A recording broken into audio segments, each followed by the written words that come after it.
It's 1:03 p.m. So the next panel that would be up would be Ancestral Lands and Affordable Housing. John, Mr. Birch, if I can ask you to go ahead and do your presentation.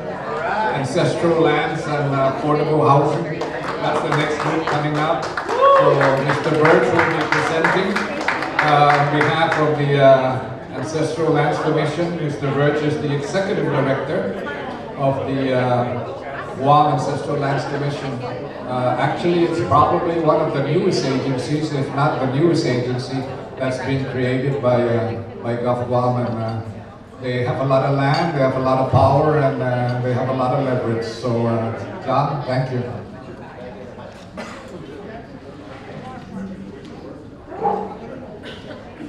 Just one announcement. They're going to be closing the buffet in about 15 minutes. Okay, you heard that. That's last call if you're going out for the food. Okay, I'm John Birch from the Guam Ancestral Lands Commission. Not too many people know about ancestral lands. In fact, many people stop by our office because they're looking for directions to either land management or CHamoru Land Trust. And they wonder who we are. So I'll give you a short, brief history on that, just so you understand. I don't have a PowerPoint presentation. I have a small office, like Mr. Boris said. We just started up when the governor came back in the beginning of return in 2019 and reestablished the Ancestral Lands Commission and separated it from the Department of Land Management. Okay, so the brief history is in 1999, the Guam legislature created the Guam Ancestral Lands Commission with the passage of the Guam Ancestral Lands Act, that's Public Law 2545.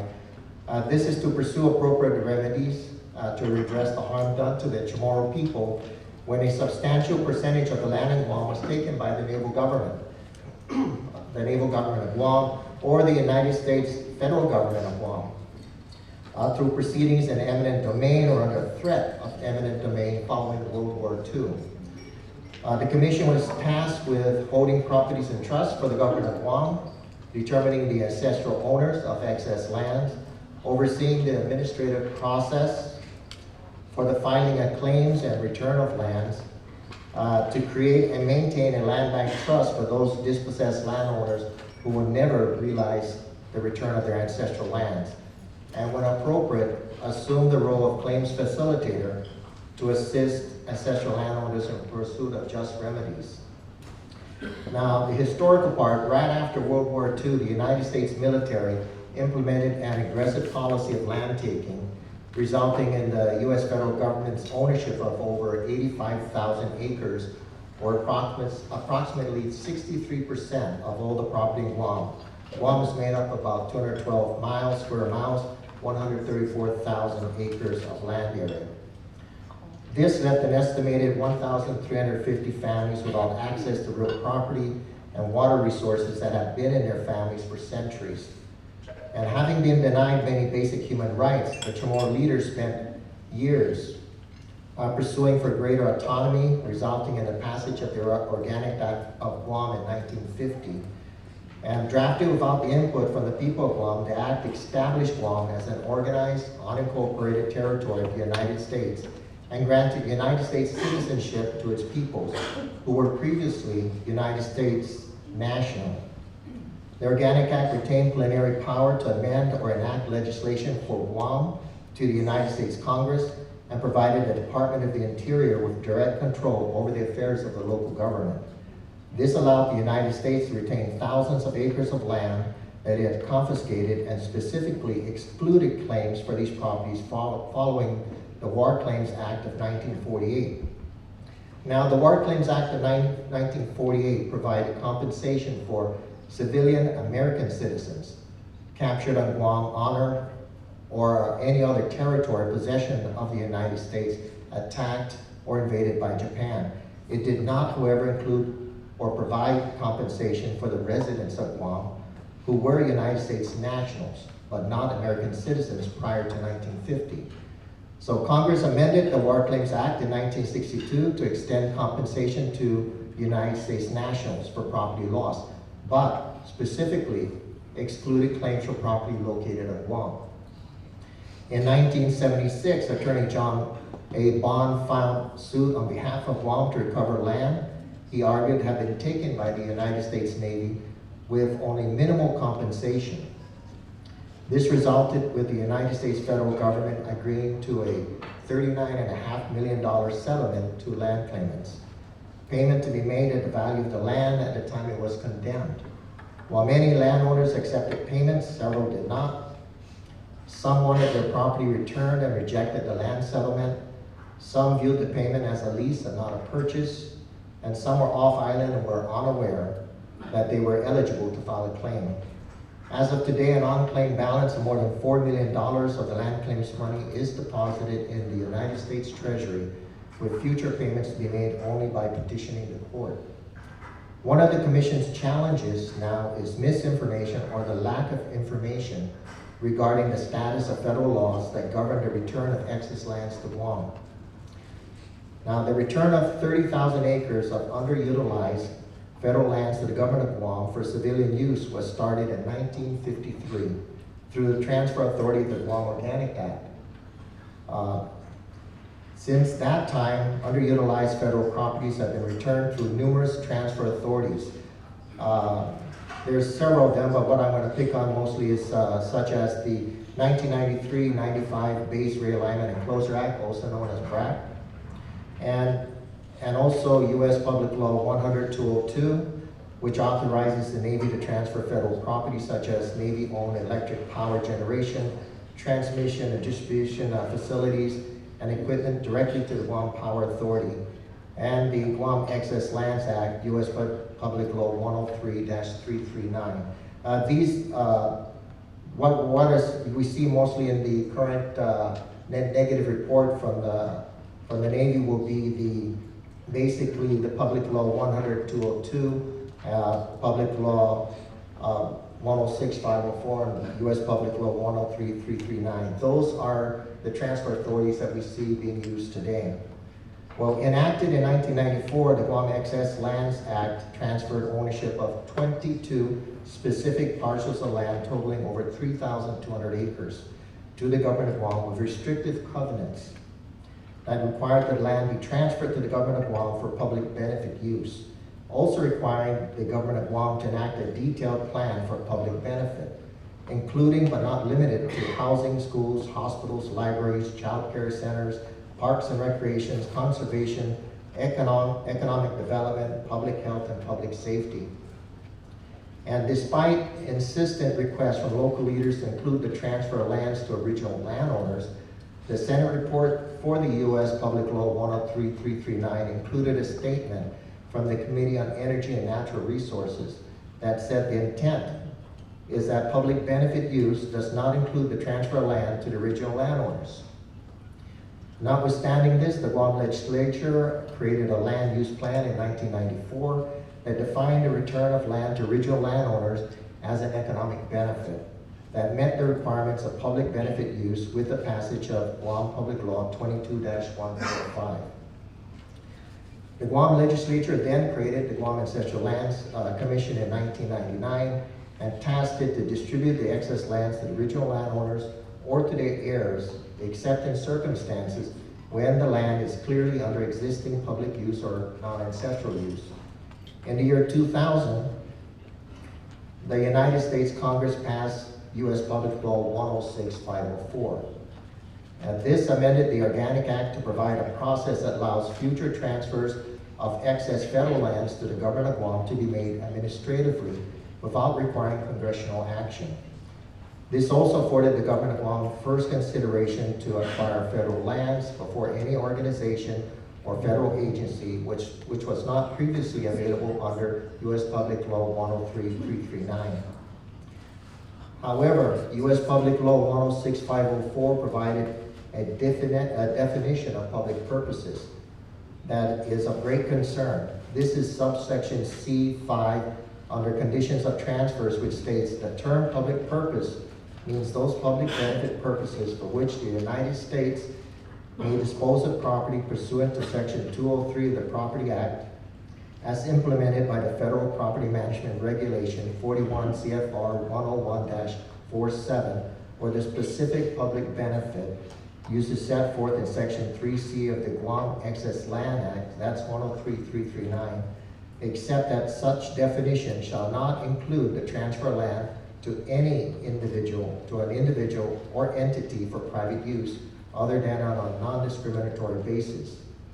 Now, more recently, last year in March 2022, several heirs of the original landowners of Lot A7, A, and B at Anderson Baragata Annex, also known as the Eagles Field area, we all know that as the one where the governor was attempting to sign a lease with the federal government to build the hospital.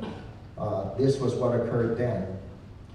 They met with the governor and lieutenant governor to discuss the government of Guam's potential lease of their ancestral lands from the federal government. And at this meeting, the following twice weekly meetings that we had with them, held throughout the next month, several attendees expressed their concern that their lands would never be returned because they were occupied by the United States military. These landowners were not aware that the United States Congress provided a new process for the return of federal excess lands in U.S. Public Law 106-504, which was enacted over 2 decades earlier. They all expressed their desire for their ancestral lands to be declared excess by the federal government and for the commission to start the process established for returning these lands to the original landowners following the enactment of the Guam Excess Lands Act and Guam Public Laws 22-145 and 23-141. So understandably, they were upset. They were all upset to learn that U.S. Public Law 106-504 and the effect it had in curtailing the prior practice of returning federal excess lands to the original landowners. So in a legal brief to the Guam Economic Development Authority in 2019, Attorney Terrence Brooks advised that U.S. Public Law 106-504 more fully defines economic development. It does so by stating that such definition shall not include the transfer of land to an individual or entity for private use other than on a non-discriminatory basis. This means that if the property is given to individuals or entities, it must be done in a way that is fair and equitable to all the people, not just to the select few. This is at odds with Guam law that requires excess lands returned by the federal government to be given only to original landowners. In essence, the term economic development has different meanings under each law. We are concerned that while it has been the general consensus since the passage of Guam Public Law 22-145 in 1944 that the United States federal government will not retake lands returned to regional landowners, it appears that U.S. Public Law 106-504 makes the federal government's position stronger should it decide to enforce the restrictive covenants contained in its deeds to the Government of Guam.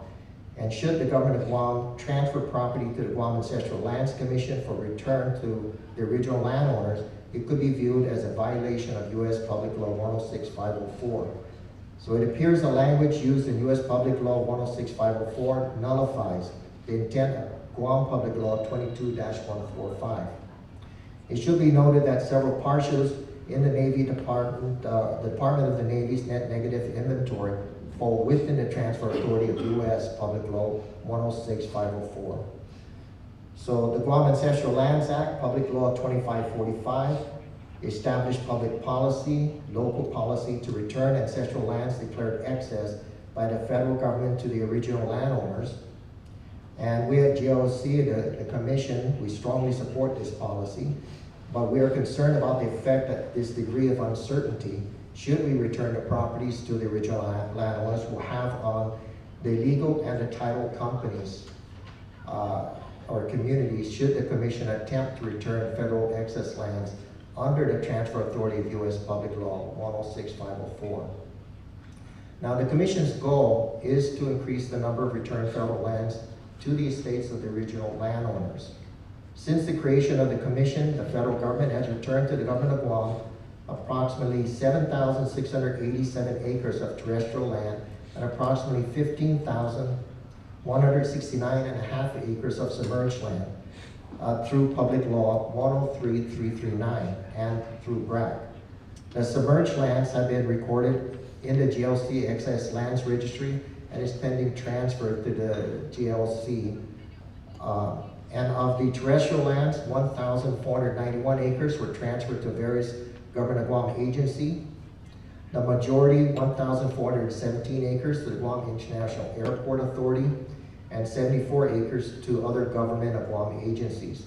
The remaining 6,196 acres were transferred to the Commission for return to the original landowners or to be held in the GLC Land Bank inventory to benefit those original landowners who never realized or will never realize the return of their ancestral lands. With assistance from GITA, the Commission has identified 528 lots within the 6,196 acres. Of these lands, approximately 1,888 acres were identified as non-ancestral or crown lands, and they are to be retained in the Commission's Land Bank inventory. Currently, 77 acres of non-ancestral lands in the Commission's Land Bank inventory has been leased or licensed to several private companies, inclusive of a nonprofit organization and a couple of Government of Guam agencies. We do not lease properties out to residents, only we do commercial leases.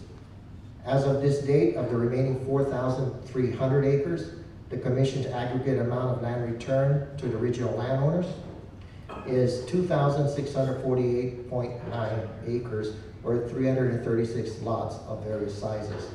The last return of ancestral land to the original landowner was made last November, last year, with the Commission, when the Commission returned 4.97 acres in the municipality of Assen to the estate of the original landowners. Nonetheless, we still have a list of approximately 1,659.91 acres, or 108 unclaimed lots of various size in the Commission's land inventory, waiting to be returned to the original landowners. Of the remaining 108 lots, some are pending the completion of documents to process the return of the property to the estates of the original landowners, but the majority remain unclaimed and are pending research to determine the ostensible ownership. Notices inviting the heirs of ostensible owners to file a claim have not been very successful as of today for the 108 acres, or 108 lots. Okay, finally, it's also a challenge to provide compensation to the family of dispossessed landowners. That's another part of the mandate provided to, that's required of Guam Ancestral Lands. One is to return the land, and should the property be retained for other purposes, for public use or continued public use, we're to compensate these landowners. And so for that, we have what we call the land bank. So it's been a challenge to provide just compensation to the families of dispossessed landowners who will not benefit from the return of their ancestral lands. The Commission is required to create and maintain a land bank trust for those dispossessed landowners. The funds in the land bank trust are accumulated from lease proceeds of non-ancestral lands. The Commission holds title to these non-ancestral lands as trustees on behalf of the dispossessed ancestral landowners whose lands were taken by the United States federal government or the Government of Guam on or after 1930, January 1, 1930. However, the Commission cannot move forward with this mandate until land bank rules and regulations are finalized. In 2017, the Commission created draft rules and regulations for the distribution of land bank funds for the extinguishment of claims and awarding compensation. But the proposed rules and regulations for the land bank was rejected by the Attorney General of Guam in April of 2017 because it lacked a few things, like it lacked an economic impact statement as required by local law, that's 5 GCA, subsection 9301E. It contradicted the statutory mandate of the land bank to establish a mechanism for compensation to the beneficiaries of the land bank for the extinguishment of claim to the ancestral lands. And the statutory definition of land bank beneficiaries in our statute is ambiguous. The statutory guidance is insufficient to govern the distribution of land bank funds, which is an excessive delegation of legislative power and a violation of the separation of powers doctrine. The Attorney General's office opined that until such time the legislature amends the current statute, with several specifics in regards to the definition and payment, the commission will essentially be unable to submit legally acceptable rules and regulations with regard to dispossessed ancestral landowner compensation. But with the assistance from GITA, the commission was able to prepare an amendment to address the issues identified by the Attorney General of Guam, to clarify the statutory mandate of 21 GCA Chapter 80 for the Ancestral Land Bank Trust. Additionally, Bill number 345-36 COR, also known as the Land Bank Reform Act, intends to clarify the statutory mandate of the Land Bank Trust by facilitating monetary compensation for ancestral landowners or their heirs if their land is leased or returned to the Government of Guam for public use, or if the federal government is not likely to return the land in the foreseeable future. On October 18, 2022, the governor submitted bill number 345-36 COR to the 36th Guam Legislature Committee on Rules, but they did not address this issue. The governor then resubmitted the GLC Land Bank Reform Act, now bill number 23-37 COR, to the 37th Guam Legislature on January 30th of this year.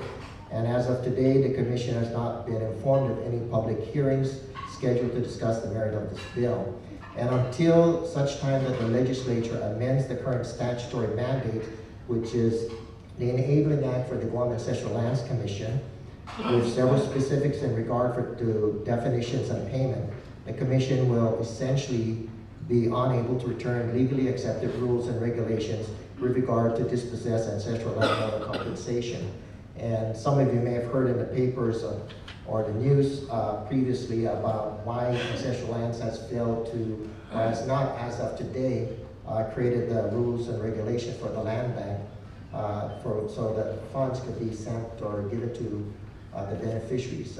We need to fix the law first, which will allow us to do so. That's in short what the AG told us. And of course, we have the issues of federal law conflicting local law.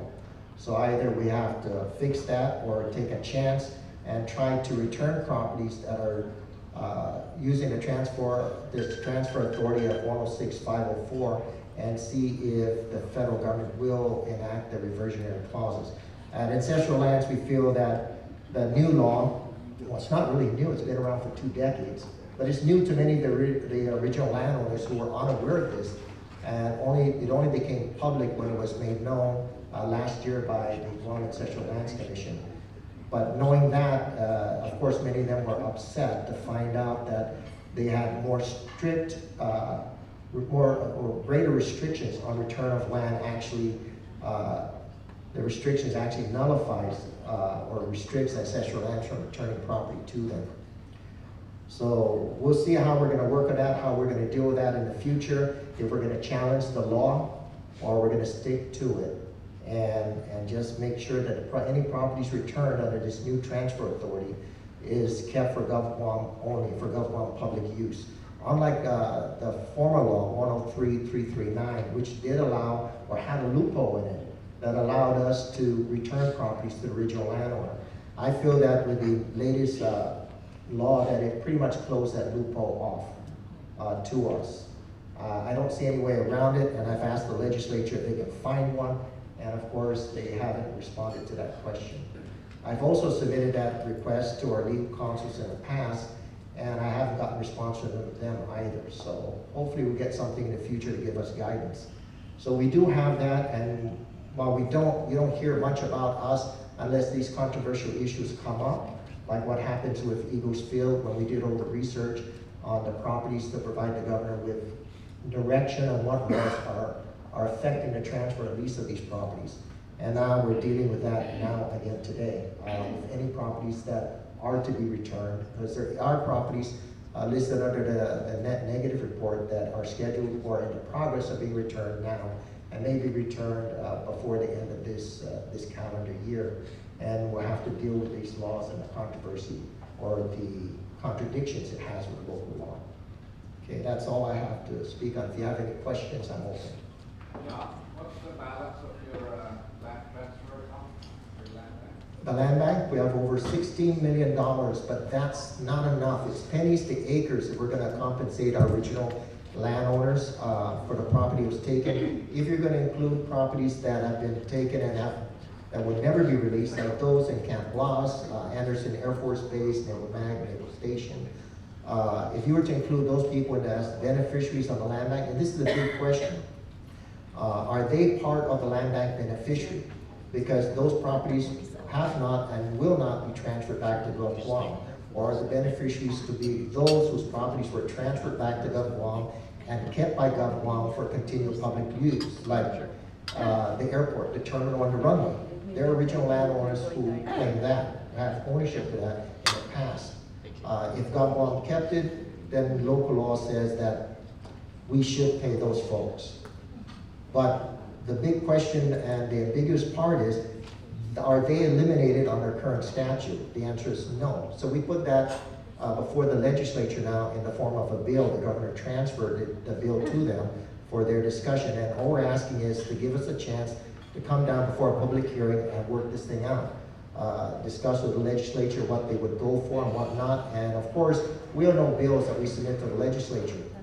They go in one format and come out sometimes unrecognizable. It looks totally different from what was submitted. But at least it opens the door for discussion and let the administration talk with the legislative part of our government and find out what would they agree to. Because right now, we are blocked by the statutes that are available to us. We don't have, according to the AG's office, the right, to go out and push the rules and regs that we proposed back in 2017. Unless the legislation is fixed. So yeah, we have over $16 million, but if we were to include everyone, my wild guess is you'd have to, I guess, appropriate to the Guam Ancestral Lands over $100 million a year for several years to come. And I don't think that's gonna happen, not with the Gov budget. So that is a hard policy decision, and that's one that the legislature is gonna have to make a decision on. That's not an administrative decision, it's legislative. Okay, any more questions? Okay, being none, thank you very much.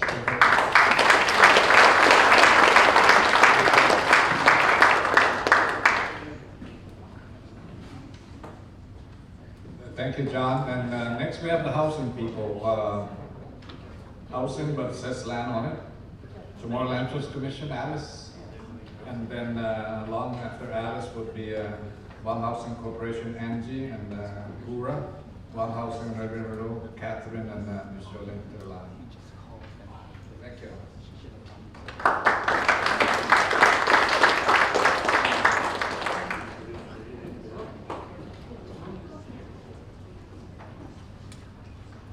Today, thank you for inviting me to attend and speak a little bit about the CHamoru Land Trust Commission. Wanted to say hello to everybody. Lola, Joe, thank you for having us. I would be remiss if I didn't recognize my team from CHamoru Land Trust Commission, Glenn A., Joey Cruz, Johanna Kasem, and Ms. Jessica Dede, to include our team who were left behind so that they can man the office. Mine is going to be very short and sweet. As you all know, CHamoru Land Trust Commission is very controversial. I don't know why, but it is, right? Never a dull moment. My team says it's an adventure. Some days I feel like it's mission impossible with CHamoru Land Trust. That being said, thank you for the invitation to speak. My name is Alice Tyron, and I am the Administrative Director for the CHamoru Land Trust Commission. On February 4th, 1975, Public Law 12226 was enacted into law, creating the CHamoru Land Trust Commission and codified as Title 21 Guam Code Annotated Chapter 75. That is the law that created our agency. On May 29th, 2020, the settlement agreement between the United States of America, the Government of Guam, the CHamoru Land Trust Commission, and the Administrative Director of the CHamoru Land Trust Commission was signed. Just as a note, it wasn't me. I've only been 5 months on the job. Where's Jeanette? She beat me. So the changes that came as a result of this settlement agreement define the CHamoru Land Trust Program as a land restoration program meant to rectify the unjust taking of Chamorro homelands by the United States federal government between 1898 and 1968, and would expand the program's eligible beneficiaries to include individuals and their descendants who owned land, or who ranched, farmed, or who otherwise occupied the lands that were taken.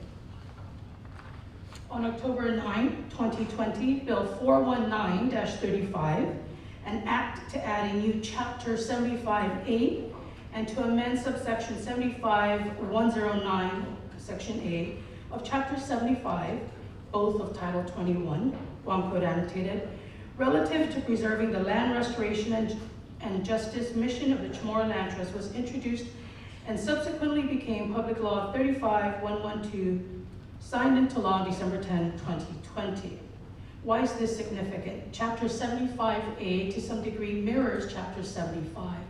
One of the biggest differences in that section is prior to January 1, 2021, if there were any applications that were not approved by the commission, individuals would now have to qualify under 75A. And that requirement is showing proof that you are a descendant of an individual who farmed, was on the land prior to or during the taking back from 1898 to 1968. So our team would work with individuals to help research that information. And if I'm incorrect, my team will correct me on that. And then anybody who had leases signed, this is really important because most people don't know this. Leases signed, not an application, a lease signed prior to January 1, 2021, Chapter 75 would apply to them. This has caused a lot of challenges and issues for the CHamoru Land Trust, to say the least. In the time between these aforementioned dates, and even until the year 2023, there have been numerous bills introduced, some passed into law, and decisions made affecting the CHamoru Land Trust. Some bills, some laws, and some of the decisions made were for the good of the CLTC and its beneficiaries. Unfortunately, some that were passed into law or decided upon sought to take finite land that belonged to the CLTC or administered by the CLTC to respond to special interest groups and or special interest requests. On the daily, the CLTC team must navigate issues and challenges that have arisen from many of these decisions that they had no part of, right? Bills and or laws, with lessees, applicants, successors, etc. And thus we have come to rely, and I must say this, on our legal counsel for guidance to ensure that we are moving in the right direction and always within the parameters of the law. My team will tell you, what does the Guam Code Annotated say? Tell me, what is our solution? What does the Guam Code Annotated say? Always. In the short time that I have been at CLTC, I have discovered the many issues and challenges that face our team to be able to administer and complete our mission because of issues not being, the law is not being followed, simply put. And I am going to be very general. I am not going to say anything specific about the issues we face because I don't want to stir up any more controversy than we have to, right? Any issues that we face, we seek legal guidance, always. As the administrator of approximately 33% of Government of Guam property, a total area of approximately 11,668.88 acres, with around 3,274.98 acres unregistered. and thousands of applicants, it is critical that the actions the CLTC take today will protect the CLTC, its beneficiaries, and the community tomorrow. Despite the changes, the challenges, the issues arising from decisions made outside of CLTC, to the best of our ability, the CHamoru Land Trust Commission remains committed to its mission. That is, to provide leases for eligible beneficiaries for residential, agricultural, or aquaculture use, and to issue commercial leases to generate revenue to assist the CLTC meet its mandates. Yes, we would like to issue leases and move the waiting line forward. As of September 2022, we have issued 2,911 leases. Currently, our team is working on leases from 1995, December 2nd at 8:07 a.m. Pursuant to law, we cannot move past that to anybody else, we're not supposed to, right, until we've addressed that waiting list. So we are on December 2nd, 1995, 8:07. If you're at 8:08, just stand by. We're gonna get there, all right? But we do have to address, that is pursuant to law. It is ad nauseum, my team reminds me, date and time, yes, date and time. Yes, we're gonna get there. We would like to be able to lease prior plot-ready lots to our applicants. We would love to build subdivisions and create safer communities for our beneficiaries. And to that end, and despite the challenges that keep coming our way, the CLTC team continue to work to find solutions. I'm very grateful to partners such as the Guam Waterworks Authority. We remain open to discussions to help get infrastructure into many of the properties that CLTC own. And unfortunately, they're over our aquifers. And that is quite the challenge. It is a balanced approach. The cost, and to ensure that we protect our aquifers for the entire island. Thank you, GWA.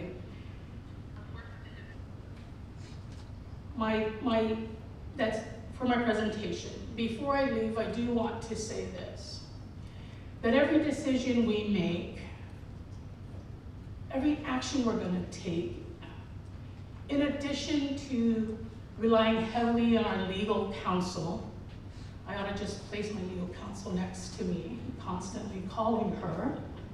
I keep her busy. Something sticks with me every day. It's an old Native American proverb. And being from this land, being a Chamorro, being born and raised on Guam, I think of this often. Native American proverb, and I think this applies to us as a people when we think about our land, which should, if it doesn't. We do not inherit the earth from our ancestors. We place so much importance on our ancestors, and they are important. We borrow it from our children. So every decision that CLTC makes must remain within the context of the law, the parameters of the law, planning our mission, always keeping in mind that we are administrators of this land and that it belongs to our children. Thank you.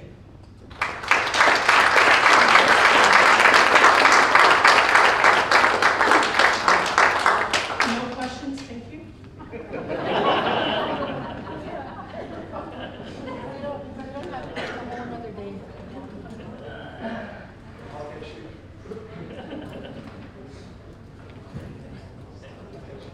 Thank you, Alice. With your leadership, there is hope for the Land Trust. Thank you very much. Guam Housing and Angie and then Gura. So Gura and Angie will provide the houses for those lands. And GWA will put the infrastructure.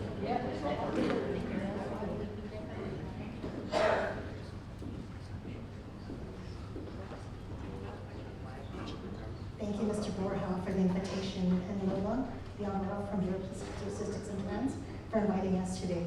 I'm Angie Camacho from Guam Housing Corporation, and I am presenting on behalf of our President Edith Pangilinan, Mary Guerrero, our loan administrator, and here with me today also is Patty Kier, our Special Assistant to the President.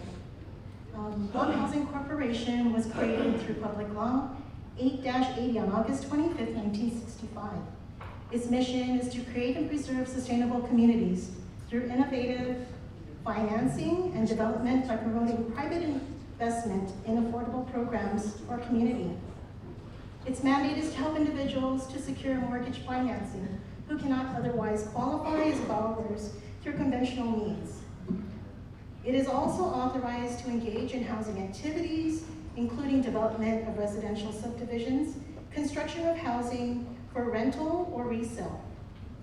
Some of our loan programs include direct loan, 6% loan, Community Affordable Housing Trust Act, also known as CAHA, home improvement loan, and other programs such as our 60-40 and the FBAP, which is pretty popular in our community, which is a grant offered by Guam Housing Corporation, $10,000 for first-time home buyers to assist in their closing costs. We're a very modest yet important agency. We have real estate or land in 3 areas up in Jigo, at Sectas, which consists of approximately 37 acres. Ladder Gardens, which consists of approximately 20 acres, and we own about 12 homes at Sagan Linadzen.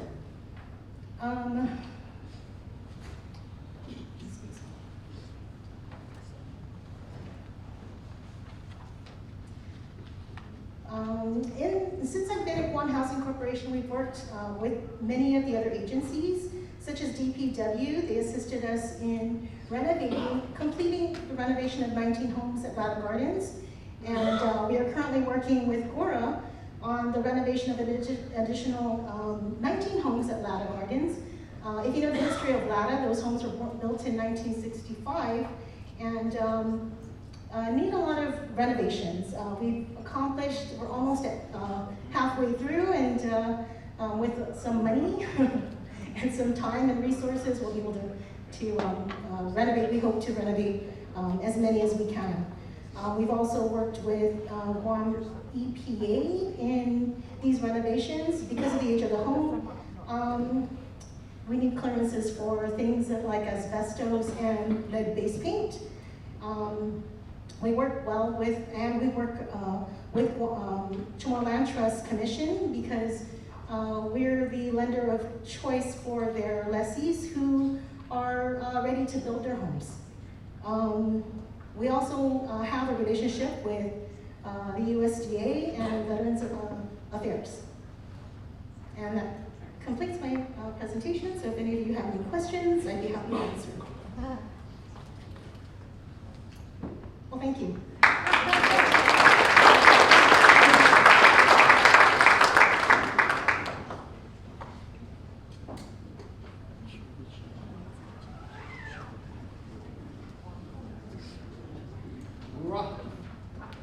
One we call that CBDG money, what is it called? CBDG?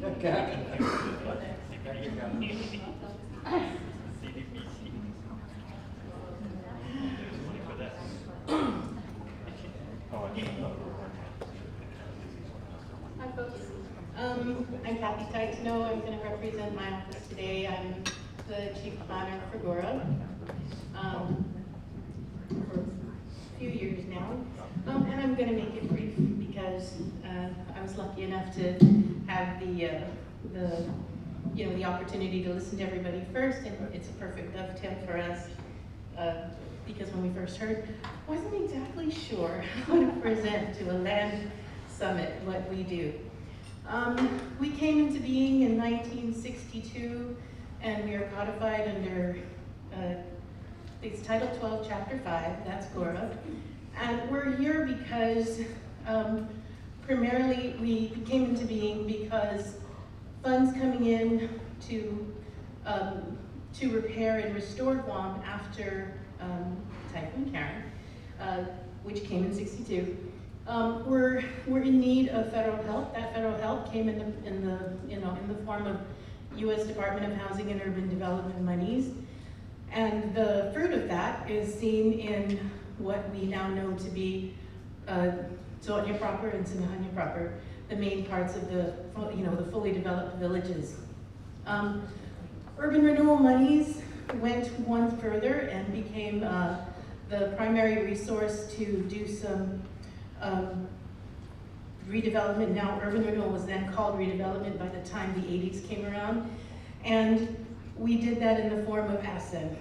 After that, we have been and continue to run our areas that everybody knows what we do. In a sense, if I asked anybody in this room, the first thing you might say is public housing or Section 8. And that is still primarily where our lives are spent, with our 100 very talented and very dedicated staff.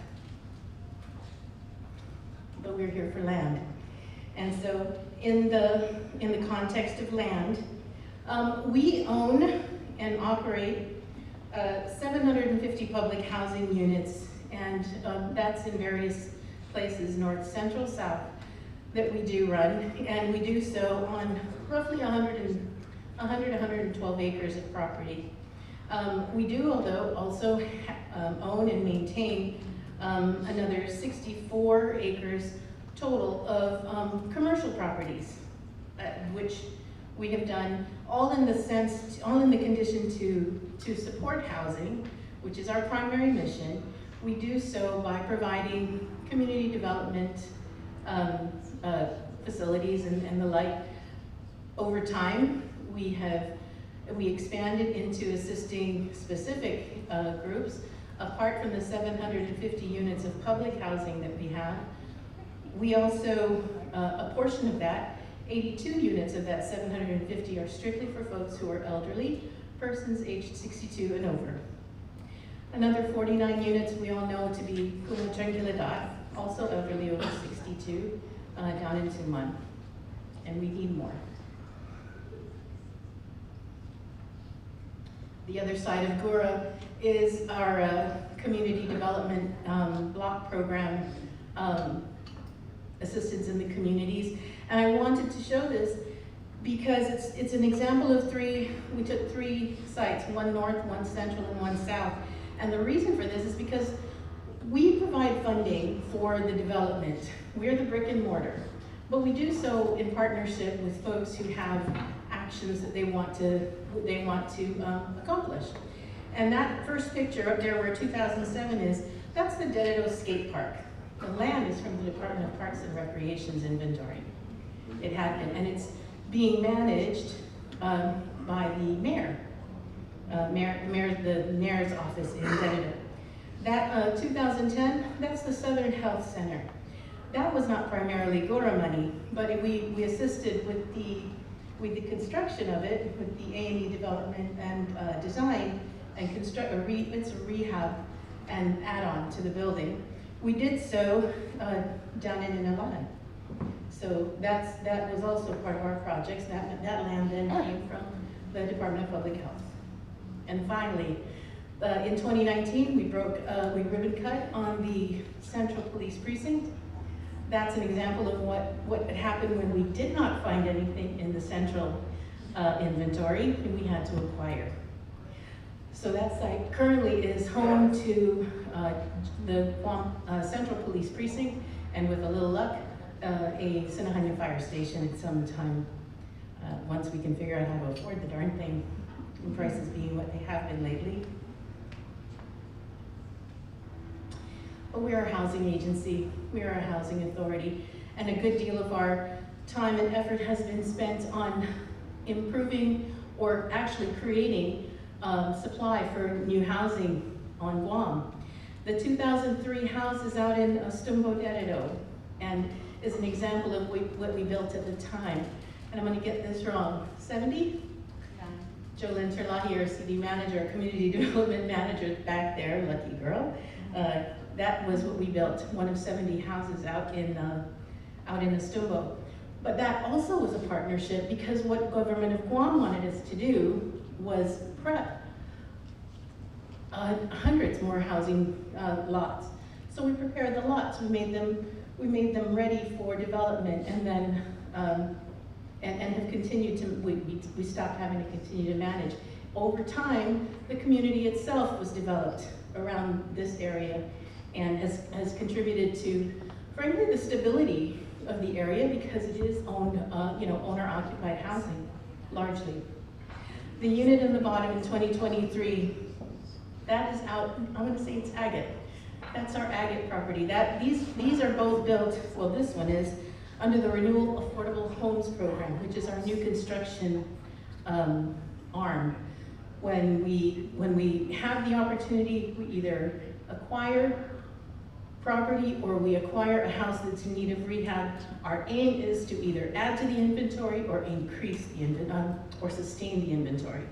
And this is how we've been able to do it. One unit at a time, it becomes challenging, but we will move on to how we do our planning for the next round. So GORA's housing objectives run on a continuum. We recognize and we have the ability to be a part of different organizations that show us housing is not just my house, I close the door, my family is good. The housing continuum goes all the way to the street homeless person who doesn't have a place to go and needs one. So we go and we focus from shelters to renters, home buyers, who become long-term homeowners. And this is how we have to look at the continuum, and it needs something along the entire spectrum. Currently, our focus is to acquire a shelter for the island, an overnight shelter, transitional shelters, group homes. These are all things that are on our target. Mauar just made things more vivid. That now, instead of just the existing housing homeless component, we now have folks who are in addition to, they've literally been displaced from what was their permanent home. So it's become, we shift our priorities as we're planners.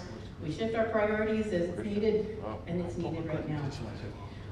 But those folks need some place to go in the interim. Perhaps we'll be into rental housing. So elements of our grants and our operations are also looking for acquisition opportunities for multifamily housing, to create transitional housing, short-term maybe, while the units are being brought back online, or supportive for folks who do not have the ability to live independently without some sort of overarching care or management, to keep them steady and functional. Right down to permanent housing for renters. Then we go into home buyers.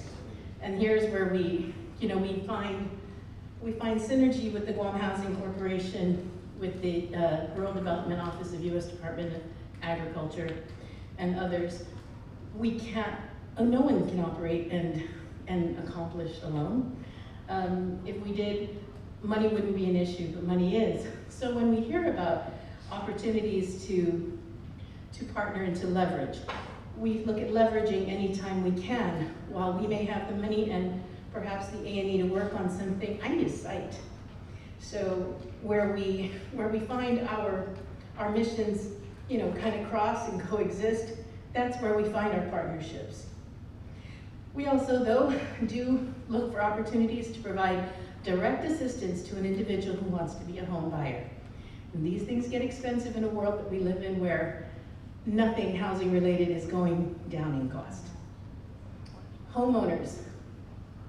Our supply of inventory is critical and we must support it. So any opportunity we have to help somebody stay in their house, whether it be aging in place, insisting that, you know, we can go in there and bring it up to code, help you bring it up to code, or address a need you never had before when you were 20, but you have now when you are 50, 60 years old. So rehabilitation for a home. Everywhere we work, everywhere we look, we try to find where the funds that are provided to our agency can be used best. And that is, we try to do our best to understand and identify where the unmet need is. The unmet need across the spectrum, frankly. For affordable housing, we have lacked an affordable supply for, well, we don't know how long. That's how hard the planning is for this. To be able to use the tools that, where's Matt? You know, for Matt to be able to provide us with GIS information. I love your dad over there, who used to be our AE manager for decades. You know, these are the kinds of things that we focus on. Let me back up. In the black box, 7,700 by 2040. That is for us,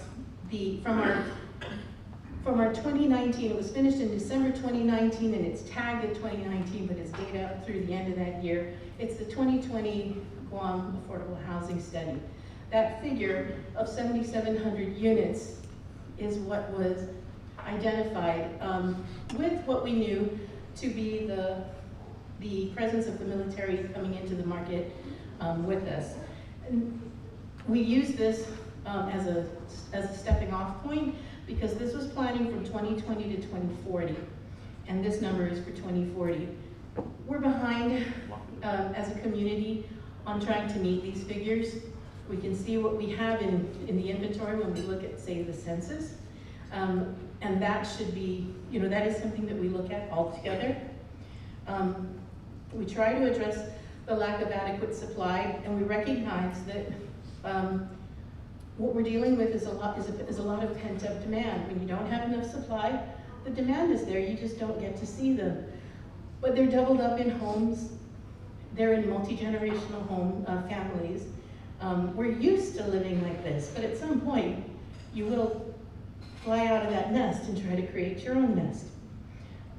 And so until we can deal with overcrowding, doubling up, multi-generational issues, and that doesn't even include the folks that are wanting to come into Guam, we're going to have to find a way to work together, and that's what I hope to get from this group, is ideas of how we can leverage our resources against your own to address the housing needs of our community as a whole, not just from the, you know, our small amount of federal funds, but in general, to plan. And, you know, maybe we can link what we know of our network of available resources to yours. And our development challenges are not new. Available land, available infrastructure, ready infrastructure properties. The increase in construction costs are always going to be an issue. Decrease in financing costs. So from the developer end to the individual who wants to buy the unit, there's room for all of us to try and use our resources to address our needs for affordable housing. I told you it would be short, so thank you very much.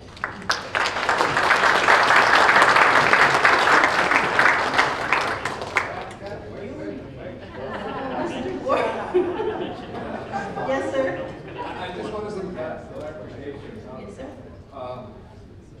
GURA has several subdivisions. Are they different types?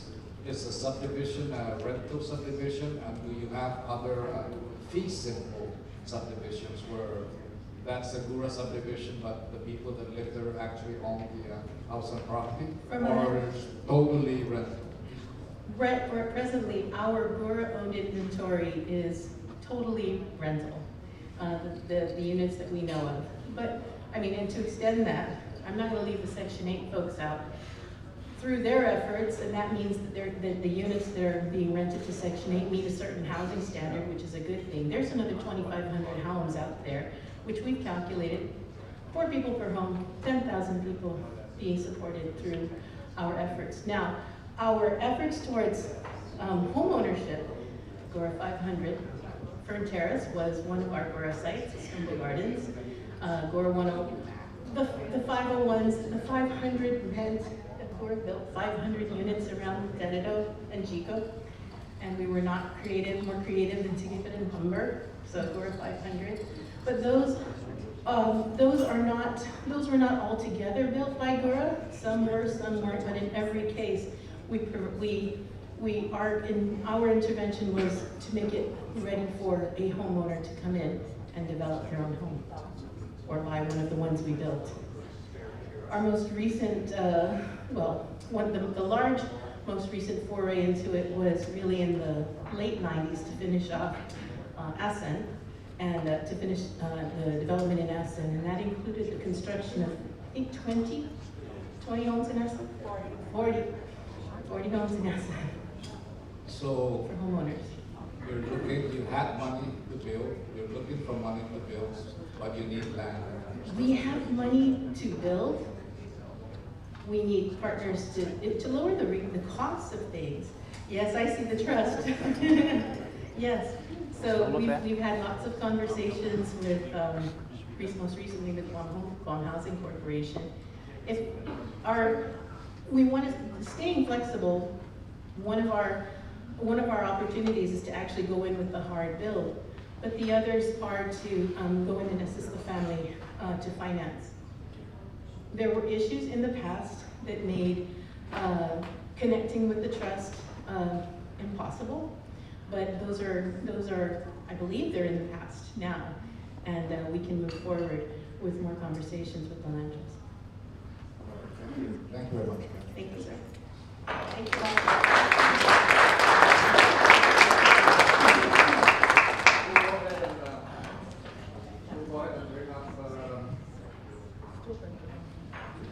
The Socio-Economic Planning Group, which would be GRTA, Guam Regional Transit Authority. And Tyrone, there you go. I don't know what to call Tyrone anymore because Tyrone handles everything, and sometimes I like to call myself a troubleshooter, but and I seem to misunderstand it, and I meant troublemaker, but you say troubleshooter, and there's nobody that you can find in government more knowledgeable about these issues. Maybe not specific laws, but programs and funding sources, definitely. Tyrone, welcome. Thank you.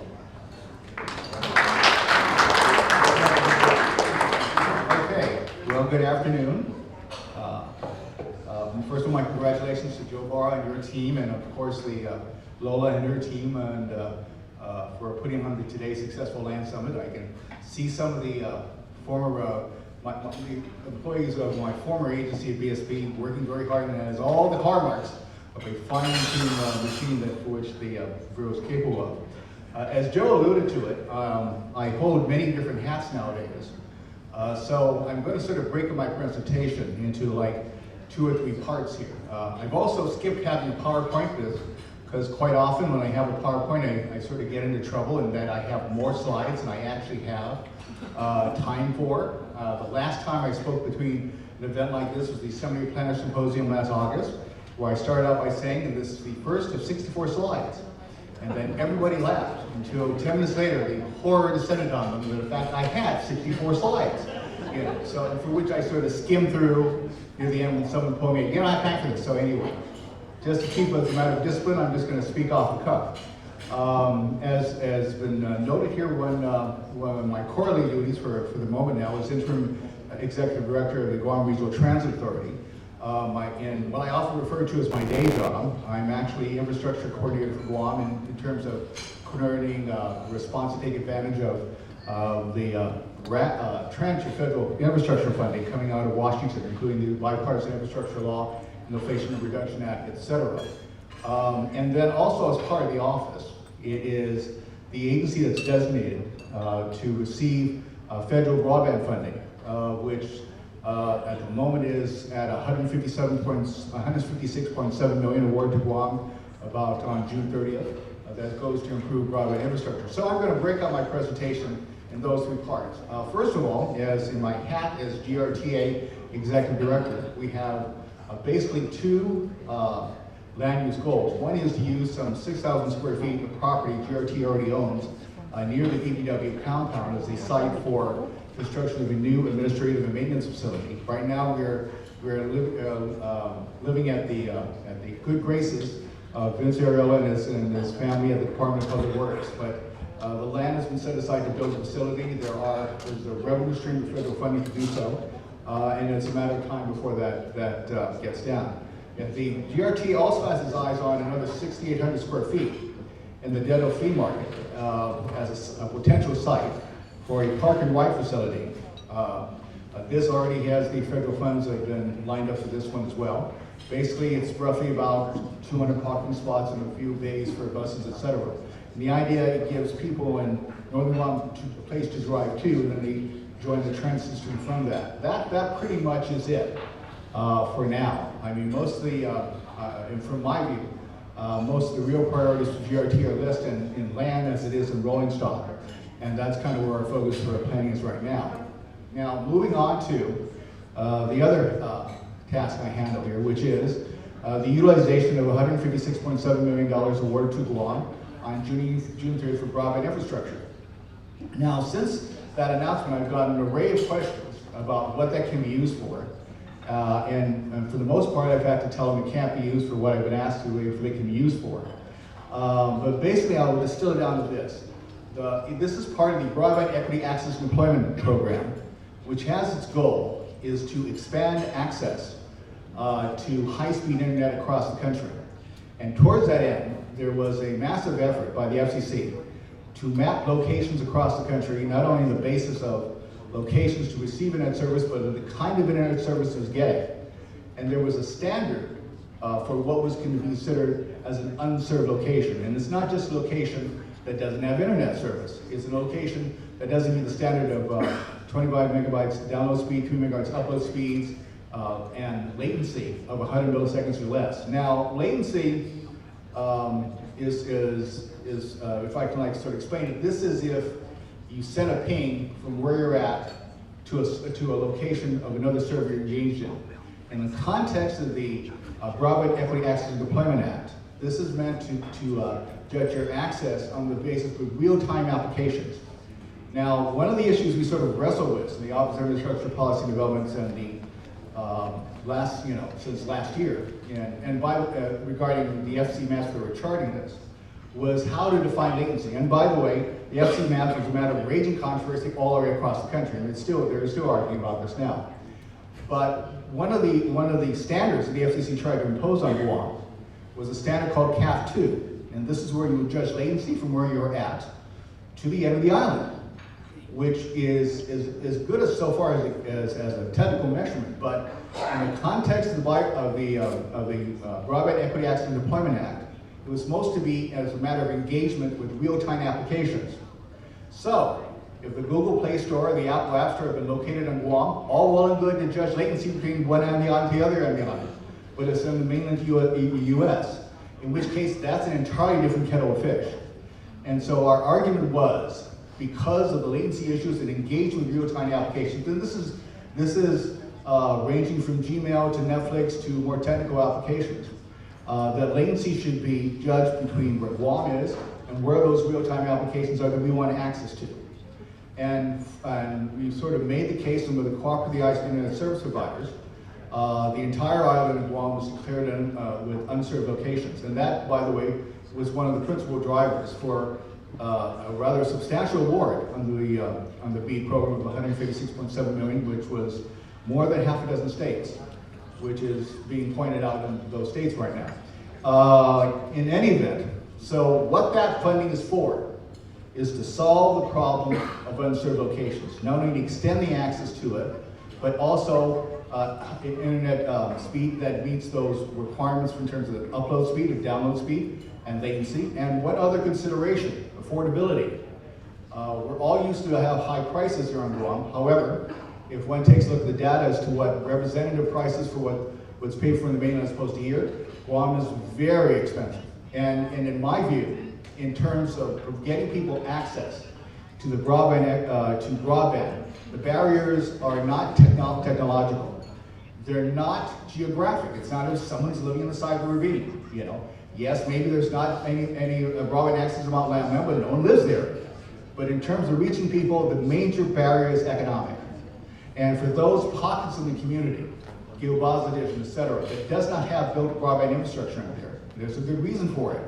No ISP is going to build out infrastructure into a neighborhood when no one can afford your service in the first place.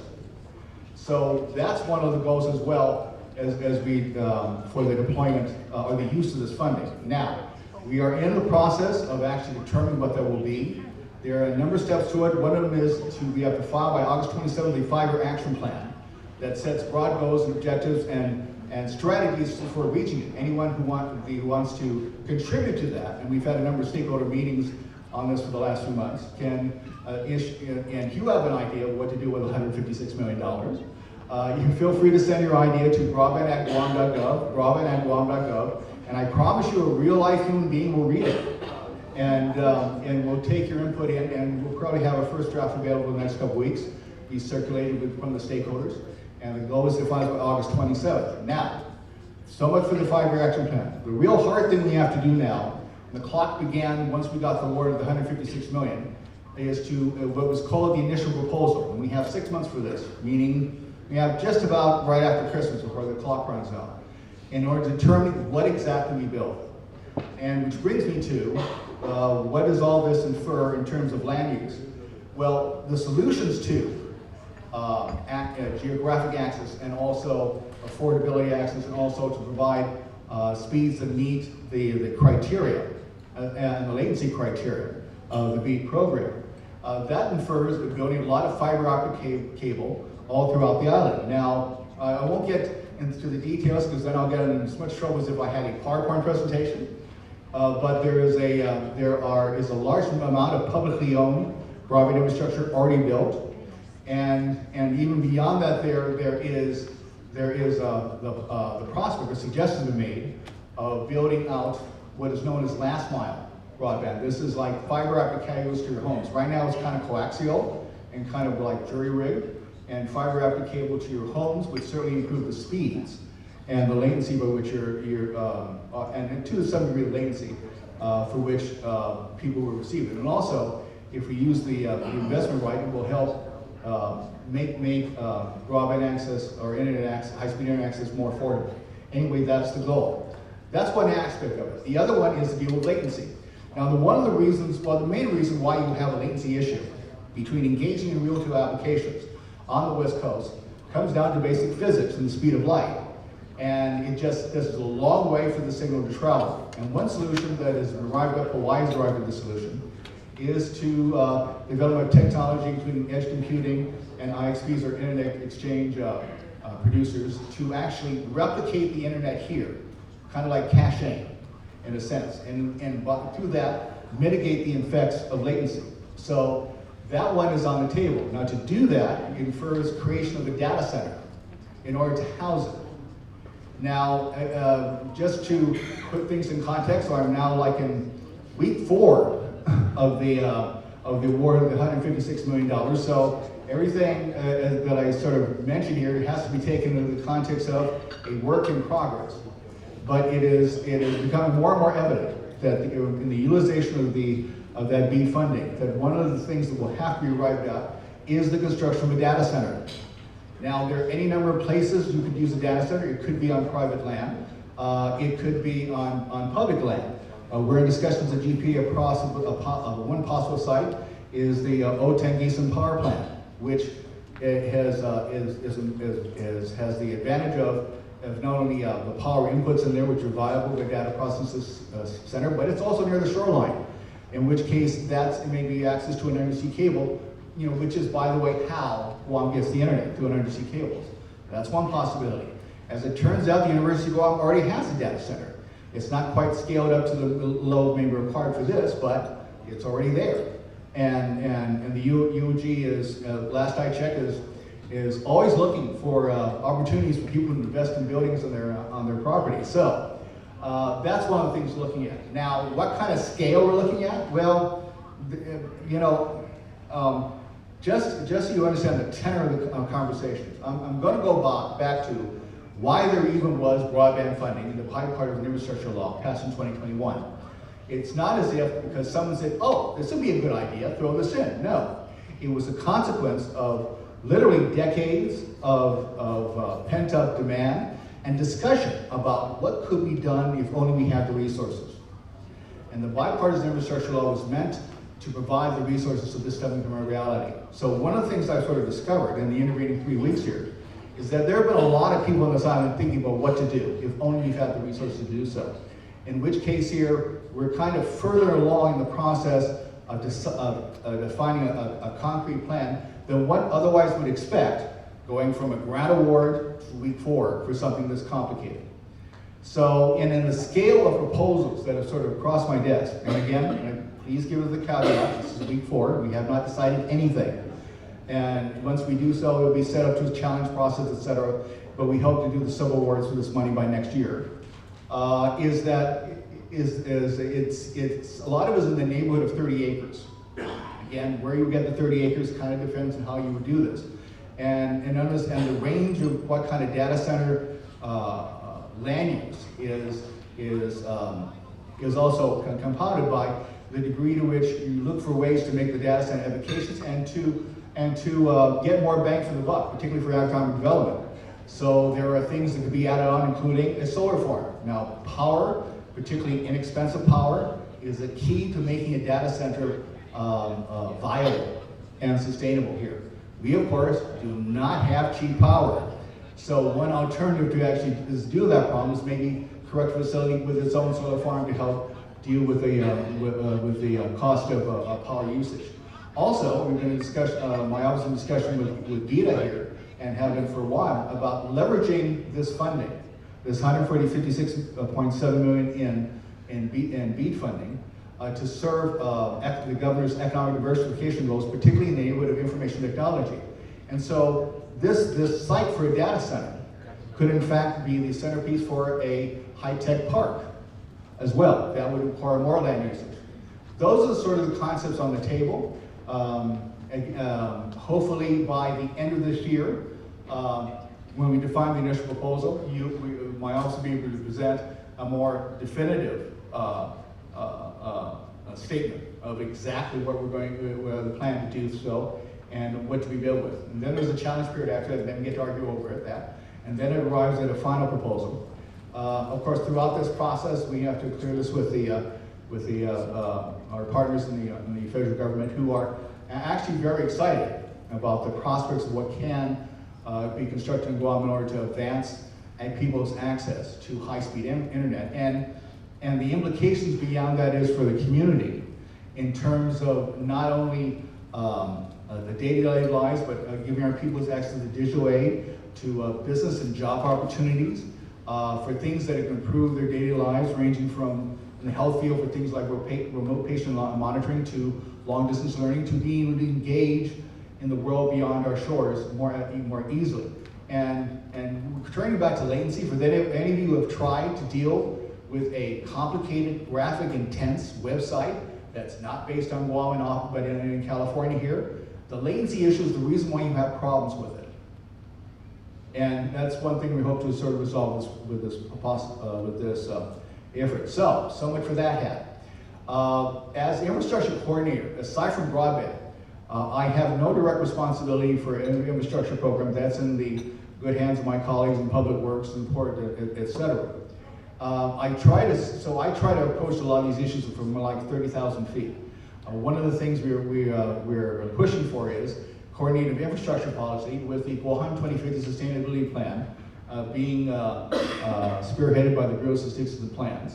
But another thing is to sort of foster and encourage sort of holistic policies to benefit all. One of them is, as explained to me, is the sort of the dig once policy, and it's the idea that when we go out for all this massive infrastructure development for Broadway, there's another $250 million that came with the bipartisan infrastructure law for roads and water lines and sewers. The military is doing its own massive infrastructure development here. The idea is that under Dig Once is that you sort of coordinate it So if you dig only once, and then everybody uses that opportunity to lay in that what needs to be laid down, whether it's water lines or power lines or broadband lines, or be that as it may, and try not to dig up Vince's roads too often as we sort of cross the street. Now, I know that given the concerns regarding environmental regulations and dealing with snails and historic preservation and other concerns, it has suggested to me that the government's effective policy is not dig once, but actually dig none. And this is sort of frustrating to everybody, but I would like proffer the thought that a more coordinated dig one strategy would allow people to engage in these hurdles of compliance with environmental and historic preservation regulations, and therefore produce its own efficiency for the process as well. Anyway, my thought for the day as an infrastructure coordinator, I know you all have had a long day, and so that sort of concludes my presentation unless anyone has any questions. I'm so glad I answered all of them. Okay. Thank you.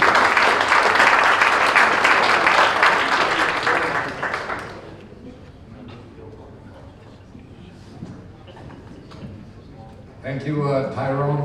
My apologies. Whenever Tyrone is going to come up to the podium here, I should advise you to turn up the speed of your brain just a little bit so that you can catch everything that is presented.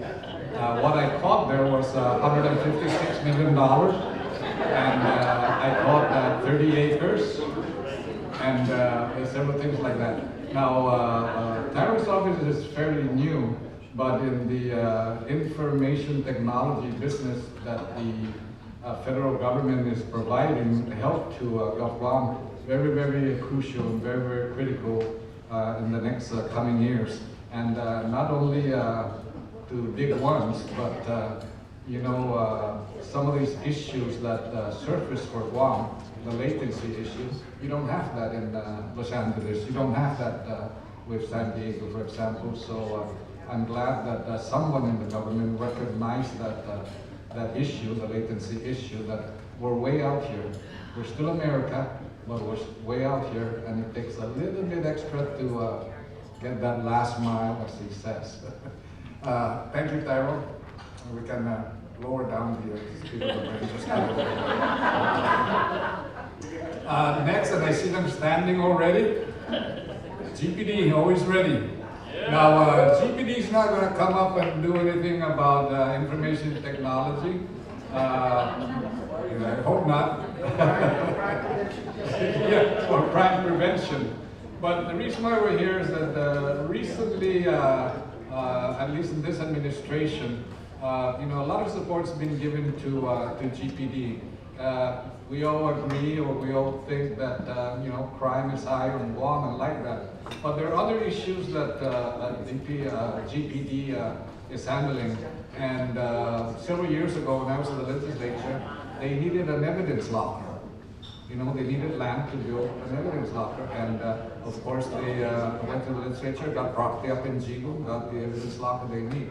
But with these programs that we've here coming up, abandoned vehicles, metallic waste and things like that, we are actually prohibited by the AG's office from getting these impound cars, abandoned vehicles out. Why? Because we don't have an impound law. And I know GPD's been trying to get that. So I hope GPD brought today, maybe they didn't bring it today, their want list of what they need to do, but GPD is one of the agencies that got no home. They have sort of like an apartment up at the new thing that cat is in but they really do need a central place that they can call headquarters and to go to. Thank you. Fred? Thank you there, Joe. Yes, Joe's my relative, but first off, my name is Major Fred Charner from, of course, the Guam Police Department. I currently oversee the Services Bureau, which one of the many different, responsibilities that I have is managing our facilities. So we have a good amount of fixed assets, precincts and stuff. So what we're going to do today, we're going to kind of do this tag team. I have Captain Tim Santos, who's one of the captains that fall into the Services Bureau. He's gonna kind of talk about what our current facilities and infrastructures that we currently have. And then I'll talk about some of the current projects that we're working, both short-term and long-term. So I'll go ahead and have Captain Kim. Ooh, I thought I was gonna have to lift the mic. Okay. Next slide, if you don't mind. It's like the Academy Awards, you get up there and you get the tag team, and I just want to thank everybody for inviting me and letting me speak up here. Okay. Everybody knows that traditionally you think of the Guam Police Department and we're just all around, right? We've got some positives and negatives, but our overall goal when we say to serve and protect is basically on all these projects that are involved, whether it be streets, roadway projects or housing projects, it involves the community getting involved with safety, how we live our lives and our day-to-day activities. So the overall strategic plan for the police department has always been to saturate the area or put us as close to the problem areas as we can be. And that's why we have, if you look at the listing of above, we have all these precincts from down south, Agate, and then the newly created San Jose precinct, which is we call it Central. 2-1 is our tourist district. People would think that it's just 2-1. It's not. 2-1 covers all the way down into East Agania, and it comes up all the way up part to bordering Dedo, all the way up to Harmon Heights. So for such a small precinct, you would think that it's just this strip of road down there, but it's not. It's so much more. Chalapago was pretty much was a lot that we had that was used as a coal bank. If you're familiar with, is it Oswego Johnston? The coal bank? Then there's in Iran is another a lot of land that we have. It was a temporary coal bank, it's not being used. And then JFK, if you recall, there was a time when there was a little building on the corner. It was just a shell of a building. It wasn't used. That was torn down, and we're still trying to figure out what we're going to do with that. That was up at the JFK line. You're going to see like these Barragata transmitter sites, a lot, Barragata. And then Jigo is that big evidence locker. I have a note up here that says coal banks are not in use and have been returned to either the village mayor or a non-profit entity. You would notice like in Manila, there used to be a Manila coal bank, that's a veterans facility now. So there's uses like that. I just recently got assigned to this unit, and one of my projects was to go find out what our inventory is. That's how I found out about the summit. And we got ourselves invited to it because in the long run, we have projects that we want to take care of and we need to find property. I just want to go back to that big evidence locker up in Jigo. If you're not familiar with the area, if you think about that, the Jigo gym, game, and that little power transition area, behind there is a big piece of property where we're going to build our evidence facility. And so with that, it's a pretty big thing because, like I said, everything's being rented. This is something that we're going to own and we can actually, it delves into forensic science. If you think about evidence, anything you do from homicides to traffic accidents, fatalities, anything that deals with evidence, whether it be blood, drugs, cars, stuff like that, that's where it's stored until it gets to court. So that's our present inventory. No big deal. But we got some future needs, right? We want a headquarters. We talked about that. And Major will get into that. But the headquarters facility is, I got in 1984 in the police department, and every recruit since then has been told we're going to have a police headquarters this year. Well, hold on, 38 years.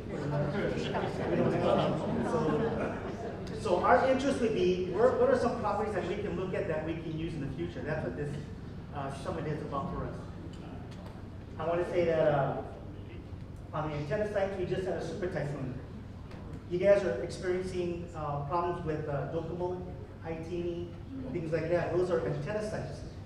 Well, a lot of those things were wiped out, and right now we do have communications up. But a lot of those things, people had little satellites attached to our equipment, or we had stuff attached to theirs. And these are some of these government property, but private, also being involved in partnerships. So if you think about that, right now, while we're in the police department, we're trying to build a new radio system to get coverage island-wide. And I think we had the super typhoon that knocked out 2 of our towers, 2 or 4. We're up and running, we have temporary stuff, but we're gonna be looking for other property to put some areas for safer sites for antennas. So that's a big deal. So what we're looking at is headquarters, we're looking at antenna sites. We're possibly gonna be looking for, I don't know if we're gonna do the impound lot. That's a big one too. You guys see all the junk cars? Everybody back in the day used to use the police department as a site to put their cars. If you get in a traffic accident, where are we gonna put it? Give it to the Guam Police Department. Everybody goes back and says, okay, this guy, we're giving a ticket. He doesn't have insurance, we gotta impound the car. Where's it gonna go? Well, the police department is not really an impounding agency where you can impound, but it's not something that we have storage for. Because now we come into problems with EPA. A lot of that's involved. You wanna talk about the footprint. A car leaks gas. Let's say we have a fatality accident. It leaks gas, oils, there's coolants, there's anything that gets into the land area that we have it on. It can get into your drinking water. That's a problem.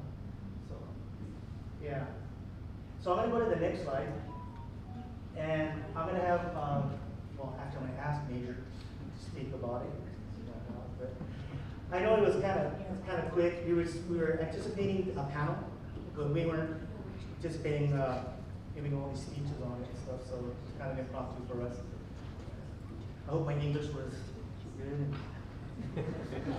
You understood? And hey, Ed. All right, Cap, get back to work. Yes, sir. Anyway, so a couple of the things that Captain Tim talked about, right, is what we currently have. The one thing that I can say, at least for what we have now, and where's Gura? Right there. Thank you, Gura. They were the ones that actually helped, or for the most part, construct our Denadu precinct, our Agate precinct, and now our recently central precinct. So yes. And one more. And yeah, we're working one more. I'm going to talk about that. So, you know, when I just got in last week and Captain Tim decides to tell me that, oh, by the way, we're at this conference, and I'm not one to sit down and do these type of things, right, where we're just going to wing it, but like, what's his name, Mr. Titano? We're going to wing it also, or I'm going to wing it at least. So for us, from a socio-economic planning process, we are not just working on or the precincts and the infrastructures that we have, we want to increase it. So Denadu precinct currently covers Denadu and Jigu. Who here's from Jigu? Anybody? Yeah. Born and raised in Jigu, maybe? Yes? Jigu used to be like literally just a small portion of Denadu. Now Jigu is literally a village on its own. So that's one of the things that we're working with Gura to try and build a Jigu precinct. Right? So on top of the things that Captain Tim talked about, that's one of the key portions, or one of the key things that for us from a planning perspective and an economic, social perspective is we want to build another precinct. Actually, we don't know when we'll build that. We want to do Talapopo, right? So we got the southern precinct, which covers the eastern part of the southern island of Guam, or the western. Now we want to do the eastern side. Because just like Jigu, the south has grown. And literally, I spoke to somebody about this. Just driving from Agate to Yamanak, when the rains are really bad, takes about 25 minutes with lights and siren. So imagine the response time trying to get all the way across, right? Cross Island Road or Route 17. So that's what we're trying to do. Same thing with Jigu. Denadu precinct, can you imagine going from Route 1, Denadu, trying to get up to the Jigu Church? Either way, if you go to Route 3 or Route 1, those of you that live up there, I never drive up there at 6 o'clock at night.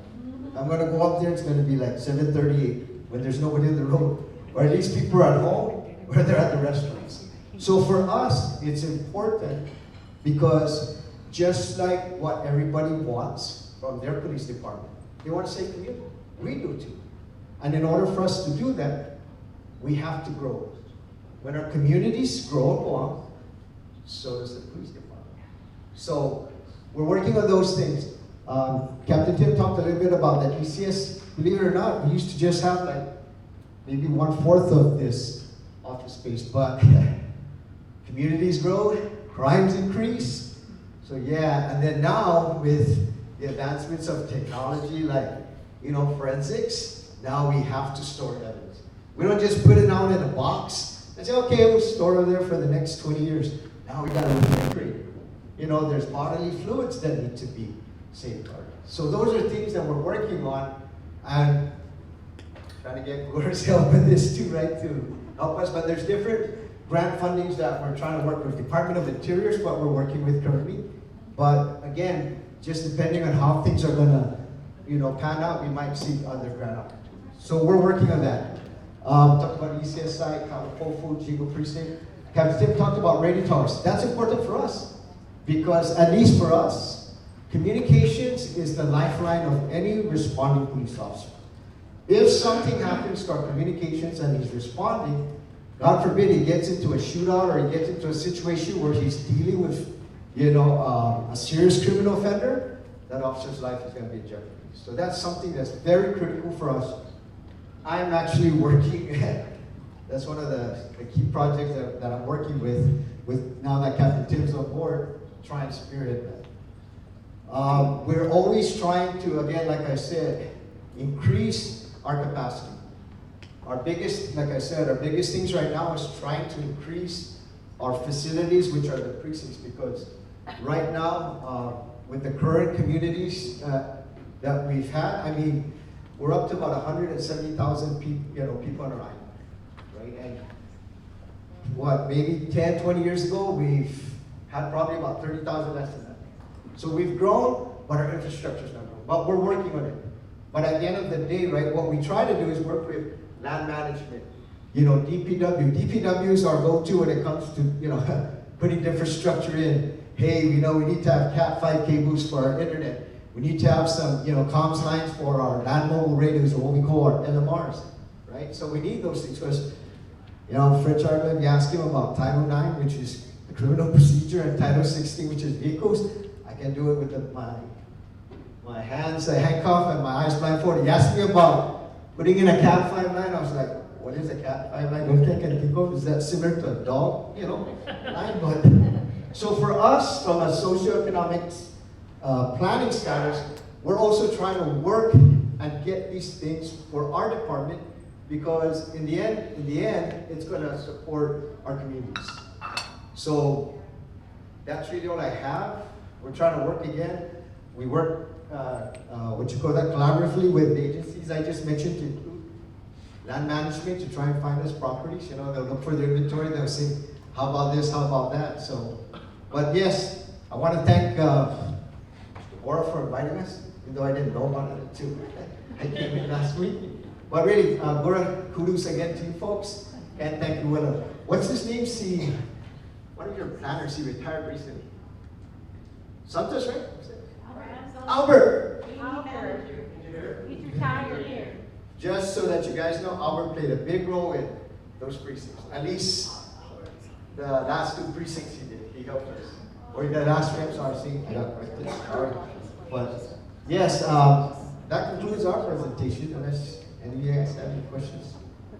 Yes. I got a question. Those radio towers on the computer site, it's possible, I don't know about wave bands or anything like that, but is it possible to locate your repeater sites on those cell towers from the private company? Well, see, they want to charge us. That's, the thing about it. Of course, that, just like anything else, right? Are they going to pay for the cell tower? They're going to pay for, a human being, right? So that's the challenge, is they want to. And, another thing is, right, they want to charge an arm and a leg because it's theirs. We have no, say so. Then, how procurement goes, like this, procurement. We always have to go with the cheapest bidder, so they're going to put it on a wooden pole. I'm just kidding.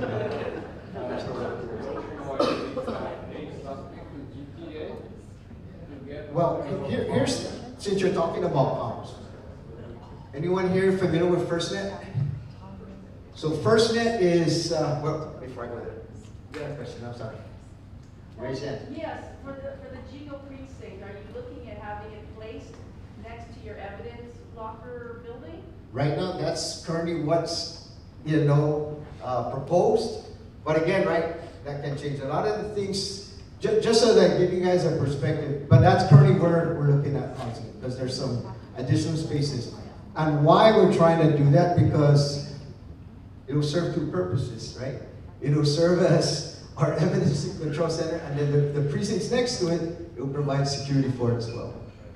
So that's, if we do it, that's probably it's a very serious consideration right now, but because it's still in the planning stages, it's not finalized. It could change if we find a piece of property that's closer to Route 1, because we would rather, respond from Route 1 than trying to respond from the backside of, a piece of property that we're sitting in, and it's got to be further in from the main road.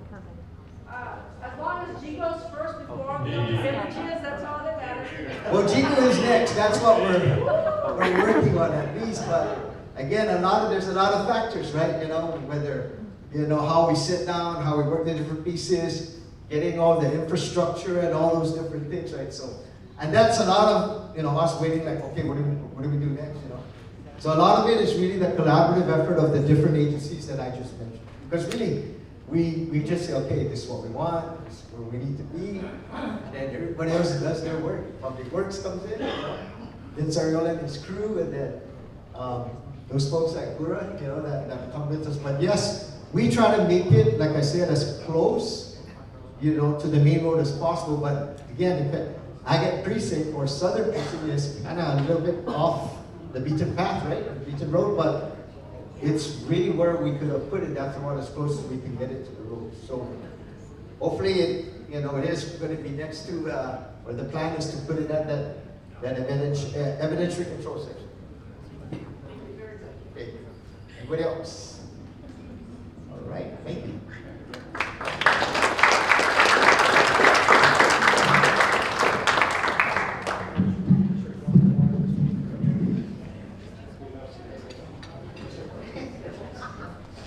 Thank you very much, Major Chargoff, and for providing the security at the food line. Let me just go ahead and invite our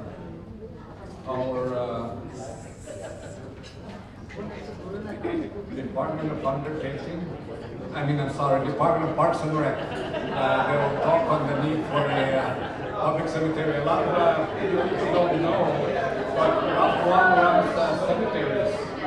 And Jack here from DPR, who was with CHamoru Land Trust and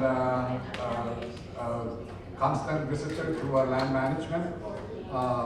He's going to speak about two issues really that are very important to people here. One is about dying, and the other one is about swimming.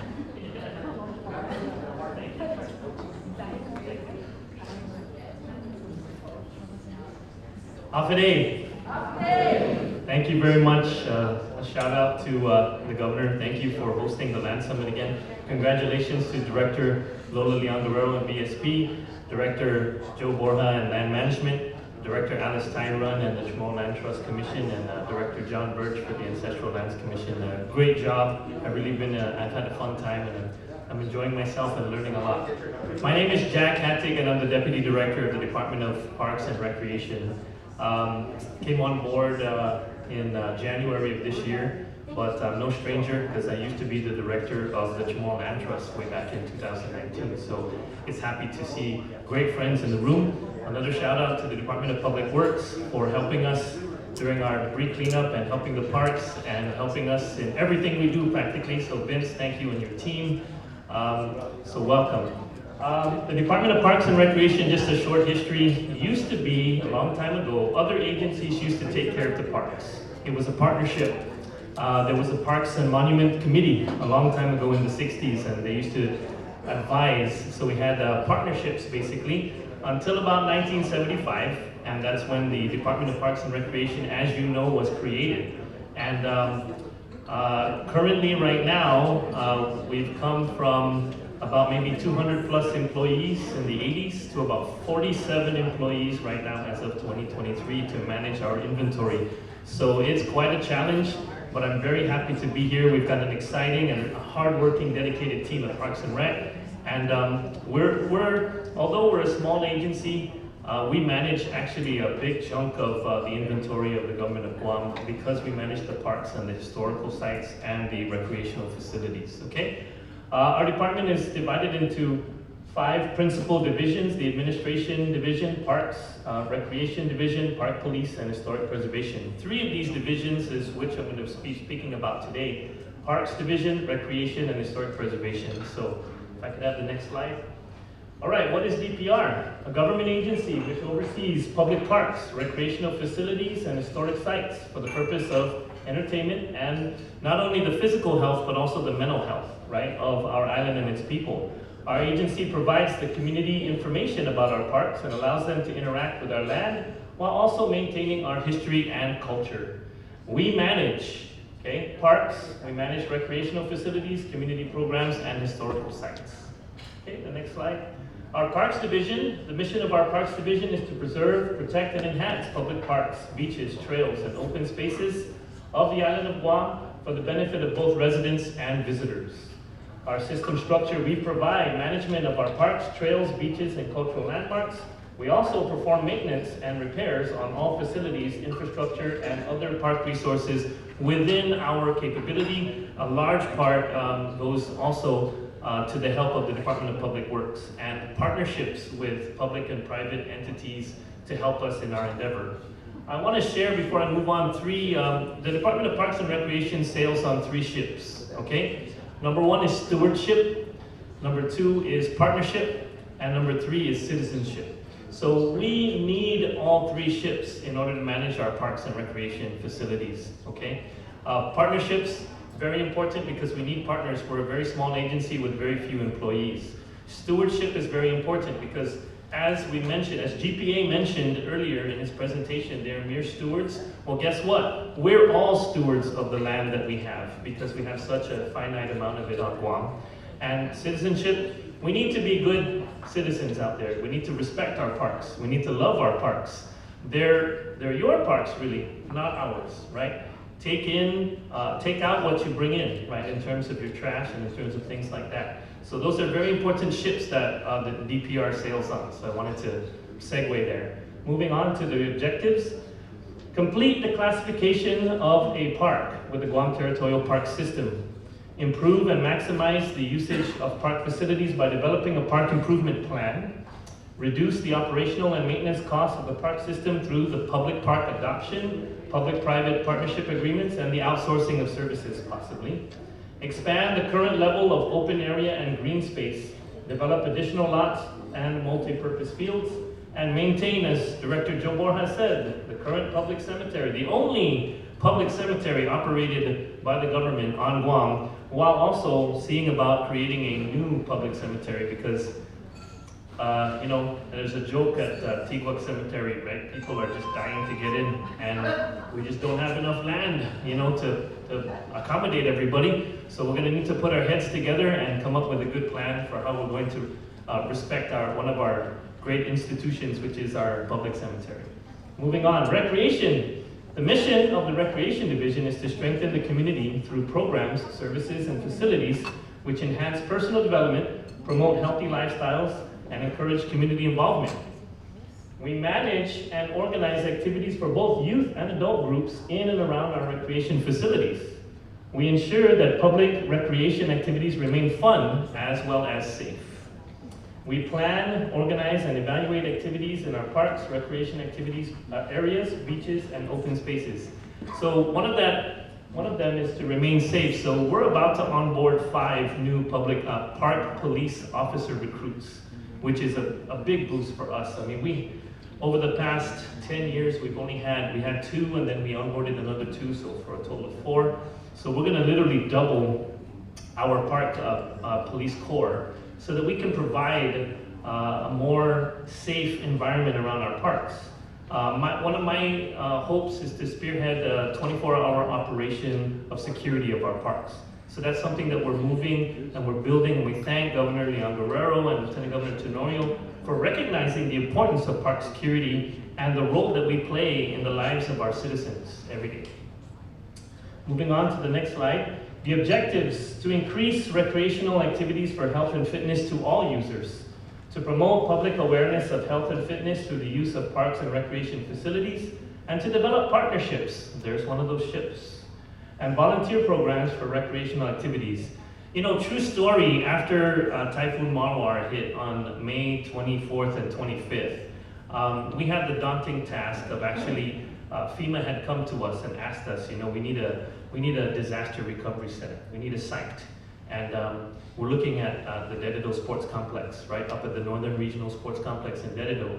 We worked, our staff of recreation, I think we have 7 staff on the recreation division right now, worked, and we got it ready in 3 days. 3 days after the storm, right? 3 working days after the storm, it was ready. Thanks to GPA, we have a substation right next to the complex, so we had power already, so we were already kind of outfitted. So things worked out, and for about a month, a little under a month, we served as the Northern Disaster Recovery Center for Typhoon Mawar. So we are a critical component of what the island's recovery, right? Not only its physical recovery, but also its financial and fiscal recovery, especially for our citizens who were really devastated by the effects of the typhoon. Moving on, historic preservation. So I'm really grateful to have John Mark Joseph, state archaeologist, representing our historic preservation division. The mission of the Guam Historic Preservation Division is to engage in a comprehensive historic preservation program that promotes the use of, conservation of, and preservation and presentation of historic properties. We safeguard the existence and appearance of historic elements of Guam and its land. We protect and enhance buildings, places, and objects of historical and cultural significance. So this is the regulatory part of the Department of Parks and Recreation. A lot of people don't understand that we are also a regulatory agency in as much as historical preservation laws dictate. Their enabling legislation is completely separate from ours, but they perform a very vital function for the preservation of our cultural identity, and it's through those historic sites. It's through the things that you can touch, the things that you can feel, the contextual things, that you really begin to understand that we start there and we maintain our identities there, okay? So let's spend some money, right? Federal or government otherwise, to help, you know, protect our cultural and historical resources, okay? Objectives, you see there's a lot up here for HP. Conduct a comprehensive survey of historic properties. As John Mark mentioned earlier, we just put one on the GIS, 1992 one. So we're still, like he said, behind the ball, maybe 40 years, but we're making strides every time that we come. We just onboarded a new archaeologist, right, John Mark? So yeah. Thank you very much, you know, for that. That's gonna help in the long run, and we're still trying to recruit that GIS person so that we can make sure that we have all of those markers, right, identified and published, like what we talked about earlier. Maintain the Guam Historic Properties Inventory and the Guam Register of Historic Places. Nominate eligible sites to the Guam and Guam National Registers, both Guam and National Registers. Maintain the Geographic Information System, the GIS Historic Properties ArcView layer. Conduct public awareness presentations and produce historic presentation literature. Encourage and expand the network of organizations and individuals engaged in preservation. Implement the statewide comprehensive plan for historic preservation. And of course, assist in maintaining historical properties at the new cultural repository building at the University of Guam. So historic preservation is a busy division. I only wish that we could give more to that division. When I first came on as deputy director, every Friday I would go up and I would spend some time with HP and let them know that we're there. You know, we're there for you. Although sometimes our missions diverge, we are one DPR, and that's something that I brought, the concept that each and every division within the department helps the other. And together we make that harmonious sound, one band, one sound, one team, one effort. Okay. So, park inventory summary. I don't have the time nor the space to put each and every park or each and every historic place up on the slide for you to see. But if any of you want to check me out after the Land Summit, then I'd be more than happy to go over them with you personally. So currently our inventory consists of over 60 parks and approximately 200 historical sites. I know that if you read our centric reports over the years, you're going to see a great reduction in the number of parks that we maintain physically, okay? Part of that is because legislation has been enacted to either transfer some of this authority to other agencies or to other instrumentalities of the government, like mayors, for instance, right? So the mayors are very critical in all of our 19 municipalities, and over the years, the wisdom of the legislature has sought to separate some of our inventory from the department. So although they might be identified as a park, it doesn't necessarily mean that it's managed by Parks and Recreation. I'll give you a good example. The Plaza de España, which is a very big historic site for us, is actually not under the Department of Parks and Recreation. It's actually under the Guam legislature. So it's information like that, it's education like that, that we need to get out to the general public and to other agencies and to other instrumentalities that you have a responsibility too. So let's work in partnership. There's that ship again that comes around all the time. Together, we can help one another. And even if it's not our park, we respond. Our park police officers respond daily to any kind of situation that they're called upon. So we're ready to become a partner with other agencies to help. You know, if it has to do with a park or a recreational facility, please call us, okay? These range from territorial parks to community recreational facilities to historical landmarks. Some of the more popular areas include the Governor Joseph Flores Ipao Beach Park, the Northern Regional Sports Complex, and even Fort Apugan in Agana Heights. In addition, we manage the island's only public cemetery, 2 community pools, one in Hagatnya, and thank you very much to Gura for helping us to build the one in Dededo, which, by the way, I'll just say, and we've talked about it, we're ready for public health inspection, and as soon as public health can give us that opportunity to do a walkthrough and an inspection, we believe that we'll pass and we'll be able to open the pool and you won't have to pay the money back. Yeah. And the majority of public beaches, obviously, that are in and around our area. Okay, plans for existing inventory. Yeah, we've got plans, you know, we're ready to go, and we just need partners. We just need, like a majority of the agencies that came up here, we need partners and we need money, obviously, okay? Repair all properties affected by malware. So right now, we've conducted our damage assessment. We're trying to do cost estimates, and we're doing the faithful thing. We have our scoping meeting on Friday, so we can start entering projects for repairs in our parks. Maintain general landscape of all parks. That's what we do on a daily basis, along with the trash. We pick up trash every day. So we really, those are 2 very big parts that we do for our parks. Phase 2, repairs of Inilahan Pool, the shelters. Complete rehabilitation of the Hagatnya Pool, that's 60% design complete, so we're moving forward with that. Let's see, complete rehabilitation of the Northern Regional Sports Complex Gymnasium. Although I said we were ready, that doesn't mean that it's necessarily, the building is actually ready. There are numerous problems and we need to repair that facility because it was intended in 1999 to host the SPG Games. So we hope that we can follow through with that by providing air conditioning and fixing the fire suppression system, the doors and windows, and also the flooring needs to be replaced, and the roof needs to be repaired. Complete rehabilitation of Ipan Beach Park. We did suffer some damage prior to the storm, but for the most part, the governor has committed funds, so we are going to be moving forward with the rehabilitation of Ipan Beach Park. The expansion of the Adopt a Park program, partnering with the Guam Visitors Bureau and the Anamite Beautification Task Force for maintaining all public parks, partnering with the Guam Department of Agriculture on grant award to foster forestry maintenance in our parks. So we are on the go, we are on the move, and we're interested in partnering with you. I know that I'm going to come back to CLTC in the future to talk about some things, and then I know that I'm going to talk about Gura and how we can help each other in the future as well. Future plans. So a lot of future plans going on for the Department of Parks and Recreation. Expansion of the Vicente Limtiaco Tiguat Memorial Cemetery. So I want to thank Joe Borja, Richard Arroyo, Margarita Borja, Matt Leon Guerrero, everybody at the land management team. They have moved forward on registering the actual, the current property that we have right now. They're moving forward, and we really want to access another portion of the property to the north of it.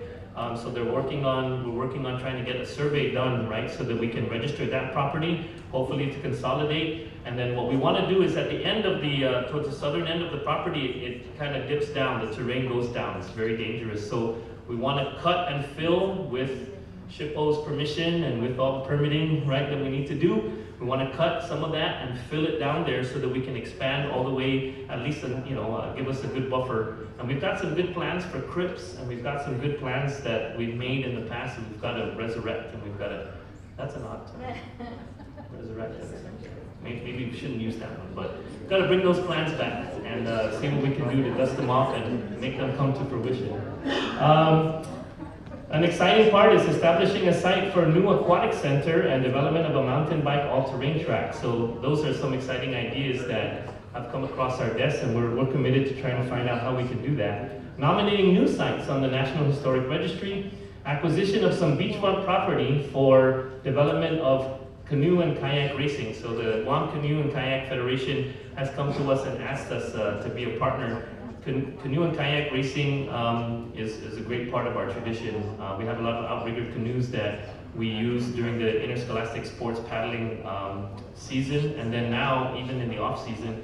So we want to provide an opportunity, and we want to work together with them to see what we can do. Maybe talking about East Agania with the Army Corps of Engineers to see what we can do to help us, provide a space for those this particular sport. Creating a Parks and Recreational Facilities e-catalog, right? So an electronic catalog where you can go and you can check out our parks, click a button, it'll give you all the, kind of what Matt did today with GIS. Kind of go to our website, click a button, click Ipao Beach, and click reserve. I want to reserve E1 shelter. So these are some of the things that we like to do moving into the technological world. Seeking grant funding, finally, to ensure ADA compliance in all of our parks and our facilities. Obviously, this is a continuing effort. We want to make sure that the parks are inclusive to everyone, because that's truly where our mental health and our physical health lie. Okay, so on behalf of the hardworking employees of the Department of Parks and Recreation, we thank you for the opportunity and subject to your questions. All right, great, thank you.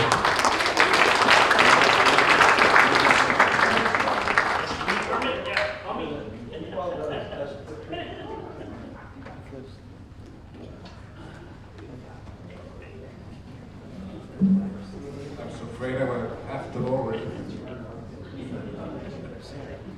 Jack, thank you very much. We're scheduled for a 15-minute break. Good afternoon, everyone. Thank you. This is an amazing turnout. And the fact that the venue is actually smaller than the previous ones, it really led to a closer conversation, I think. We talked about the uses of our land, the ownership of property, the administrative authority of property. Can everybody hear me? I'm sorry. Never mind, stay, Christine, behave. I'm just gonna behave. So, the administrative authority of lands. So I'm Christine Camacho Ferrin. I am the Forestry and Soil Resources Division Chief for the Guam Department of Agriculture. So it's an honor to present to you. What I will cover today is the Forest System Plan in a nutshell. You've all been talking about land inventories and the lands that you manage and administer. So what we have is the Forest System Plan that tackles what we do with lands for conservation. I start every presentation with our mission. So Guam Forestry's mission is to protect, promote, and enhance our natural and forest resources. It's a shorter definition up there for you, or mission for you. But it's a broad and vast mission. When we talk about forestry and soil resources and all of the natural resources that depend upon a healthy forest and healthy soils, it's imperative that we are part of these conversations on land. Because if we don't protect those special parcels for conservation, then we lose the very thing that helps us thrive and live in healthy communities on our island. What I've shared with you today, you see our Guam. I know we never budget for like the fancy covers, sorry. But we have our Forest Action Plan. This was a 2020 to 2030 document. It's a 10-year, we all know the years, right? 10-year revision and update, 5-year incremental updates along the way. So it's a living, thriving document. And what this does is it prioritizes forestry's work, the types of work, the challenges, and the projects, and the diversity of connections and networks that we can create to channel our funding And so it prioritizes all forestry work for Guam. Under Guam Forestry, we have urban and community forestry, forest stewardship, cooperative fire health, and cooperative forest health, or fire management. Sorry, that was my own program. I messed up my program. So cooperative fire protection is the program that I managed prior to becoming chief. For the programs, what we cover is we have all of the lands across Government of Guam. We also move into private properties through our stewardship programs, the programs that help us tackle properties adjacent to Government of Guam lands. All of our programs and projects are free, and we've been working diligently to increase our budgeting, both locally and federally. So Department of Parks and Recreation, you know, Jack, thank you for including the IRA grant. So it's the Urban and Community Forestry Inflation Reduction Act funding that we won for Guam. So the award came out to $1.5 million. So I'm adjusting the budget to accommodate that. It supports Parks and Recreation as far as the types of work that they, to give them staffing, to give them equipment and supplies, to help augment and protect the parks under their administration or their authority. For the island, we have 49% of the island with tree cover. And look at this, sorry, let me just, everybody was so fluid, then you got to me and I have hiccups. Here we go. So 49% of the island has tree cover, forest types varying. So as long as there's canopy cover, we're calling that in the 49%. 19% of our island is developed, mixed, and then there's water resources included in that, and other vegetation such as grasses. So when we look across the island, it's not 100%, it's not even a high 50.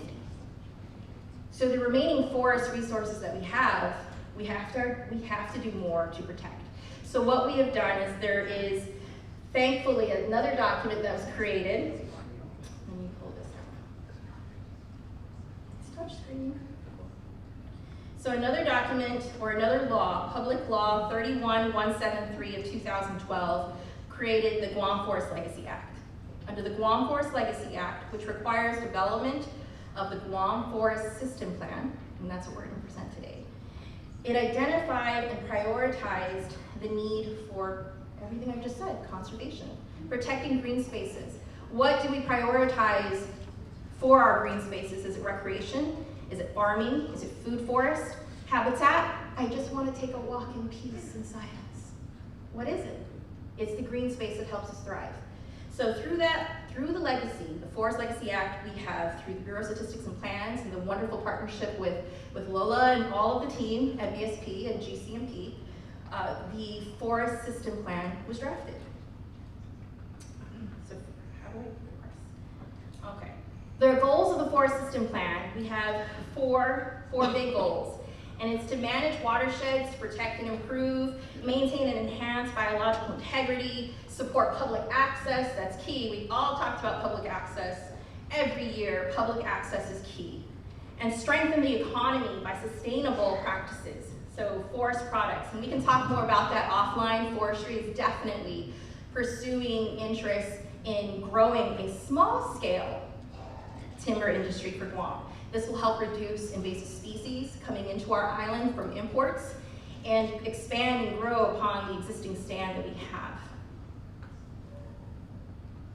I have partners up here today that are going to touch on what a project could look like if we pulled one from the Forest System Plan. So the Forest System Plan is the inventory of lands for conservation. And what we do to be able to work on these properties is a mix of either memorandums of agreement for other formal agreements between CHamoru Land Trust and Ancestral Lands, reservation of lands, and or securing conservation easements. So there's a recipe and there's a formula for which, particular to what project, what parcel, or what property we wish to work on. Each property within the Forest System Plan, the inventory of lands, will come with its own management plan. And this identifies and prioritizes what will be done on those parcels. So it's not transferring land directly to ownership or control to agriculture, but it's a sharing of recognizing that under conservation, while these lands are sitting, many of them, in prime limestone forests, aquifer, sensitive areas, cliff lines, water, fresh water. While these lands are sitting adjacent to, next to, around, or on top of, and nothing is happening right now, I like to think of the forest system plan as the vehicle in which we are able to make contact, negotiate, network, and do good conservation work while we have the opportunity to do so. To leave land untouched with invasive grasses over on a watershed, like let's say Ugam watershed, for example, to leave that land untouched, and most of that is private, I understand, and do nothing with it it's a crime, it's a shame, because then we're doing nothing to protect the water source. So it's an effort to try and do more. I'm simplifying this forest system plan quite a bit, but what I'm going to do is highlight a project. So we have the Togwin project, and did Jimmy come in yet? No? Okay, well, here we go. So I don't have a presentation for Togwin, but Togwin is this page that you see in front of you, the map of Togwin, is actually the project area. Oh shoot, sorry. It's actually the project that we have funded under our REPI funding. And we were going to talk to you a little bit about that today, but what it was a biological assessment, the inventory of what species occur on the property, to include like connecting and communicating with the archaeological surveys, basically all of here's the Government of Guam land set aside for conservation under CHamoru Land Trust. What's on it? We have millions of dollars that we can invest to good conservation work, but what's on it? And so this project helps us identify what those resources are, what's lacking, what's needed, what's identified, what do we want to plant?